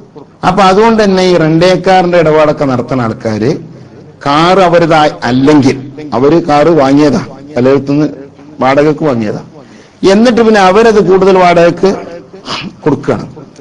എന്നാൽ അവിടെ ഈ പറഞ്ഞ മാതിരി കൊല്ലം ചുറ്റെത്തുമ്പോ സക്കാത്ത് വാജിബായി വരും. ഏതുപോലെ കെട്ടിടം ഒന്നായിട്ട് ഈ വില്ലന്റെ ആൾക്കാരൊക്കെ അല്ലേ, വില്ല വാങ്ങും. വില്ല വാങ്ങിയിട്ട് ഒരു കൊല്ലത്തേക്കോ അല്ലെങ്കിൽ 5 കൊല്ലത്തേക്കോ ഒന്നിച്ച് വാങ്ങും. എന്നിട്ട് പിന്നെ വില്ലകൾ ഇങ്ങനെ റൂമുകളായിട്ടൊക്കെ നമ്മൾ കൊടുക്കും. അപ്പൊ മക്കത്തൊക്കെ കൂടുതലാക്കണേ തന്നെയല്ലേ, ഹജ്ജിന്റെ വേളയിലും 2 സീസണിലൊക്കെയാണ് കാര്യമായിട്ട് അതിന്റെ പൈസ അവർക്ക് കിട്ടുക. ഓളൊന്നിച്ച് കൊല്ലത്തേക്കോ വാങ്ങിയതായിരിക്കും. എന്നാൽ അവിടെ യഥാർത്ഥത്തിൽ ആ വാടകയ്ക്ക് എടുത്തിട്ട് രണ്ടാമത് വാടക കൊടുക്കുന്നത്, വാടകയ്ക്ക് എടുത്തവർ വീണ്ടും വാടക കൊടുക്കണില്ലേ, അത് ആ റൂമുകളുടെ മംഫഅത്തിന്, ആ റൂമിന്റെ ഉപയോഗത്തെ വിൽപ്പന നടത്തണത്തില്ല. വിൽപ്പന ചെറുക്കായി മാറിയത് റൂമല്ല, റൂം വെക്കണില്ല, ഇന്ന് മംഫഅത്ത്. അപ്പൊ മംഫഅത്തിൽ കച്ചവടം ചെയ്താലും കച്ചവട സക്കാത്തിന്റെ എല്ലാ ഹുക്കുമും അവിടെ എന്താവും വരും. നേരെ ഓണർ തന്നെ എന്താക്കാണ്, ഇത് വാടക കൊടുക്കണം, എന്നാ അയാളെ ഹക്കിൽ സക്കാത്തൊന്നും ഉണ്ടാവില്ല. ഏതുപോലെ നമ്മൾ സ്വന്തം ഉൽപ്പന്നം ഉണ്ടാക്കിയിട്ട് നമ്മൾ പൂളെത്തി, അങ്ങനെ പൂളൊക്കെ ഉണ്ടായി, പിന്നെ നമ്മൾ ആ പൂളങ്ങനെ പറിച്ചു വെക്കും. എന്നാൽ വിറ്റ പൈസ സ്റ്റോക്ക് ചെയ്തിട്ട് ഒരു കൊല്ലം കഴിഞ്ഞാൽ സക്കാത്ത് വന്നെങ്കിലല്ലാതെ ഈ വസ്തുവിന് സക്കാത്ത്, കച്ചവട സക്കാത്ത് സക്കാത്തോടെ വരില്ല. ഇയാൾ നിരന്തരം ചെയ്യുകയാണെങ്കിലും ചെയ്യാം. നിരന്തരം ഇയാളെങ്ങനെ കൃഷി ചെയ്യുക, അത് വിൽക്കുക, പിന്നെയും കൃഷി ചെയ്യുക, വിൽക്കുക. അങ്ങനത്തെ വായന്റെ ഒക്കെ ആൾക്കാരില്ലേ, വായ വെക്കും, വായക്കുലുണ്ടാവും, അത് വെട്ടി വെക്കും. അപ്പോ പിന്നെ വായന്റെ സമയം സീസൺ കഴിഞ്ഞാൽ പൂളന്റെ സമയമാവും, അപ്പൊ പൂള കുത്തും, എന്നിട്ട് പൂള പറിച്ചു വെക്കും. ഇങ്ങനെ ഓരോ സീസണനുസരിച്ച് ഇങ്ങനെ കച്ചവടം ചെയ്യുന്ന ആൾക്കാർ. അത് അവര് ചരക്ക് വാങ്ങിക്കൊടുക്കല്ല. എന്ന കച്ചവടം എന്ന് വരണമെങ്കിൽ ചരക്ക് നമ്മൾ വാങ്ങിയിട്ട് ആ വാങ്ങിയ ചരക്കന് എന്താക്കണം, മറിച്ചു വെക്കണം. അപ്പോഴാണ്, അതിനാണ് തിജാറത്ത് വരുന്നത്. അപ്പോഴേ തിജാറത്തിന്റെ സക്കാത്തും വരുന്നുള്ളൂ.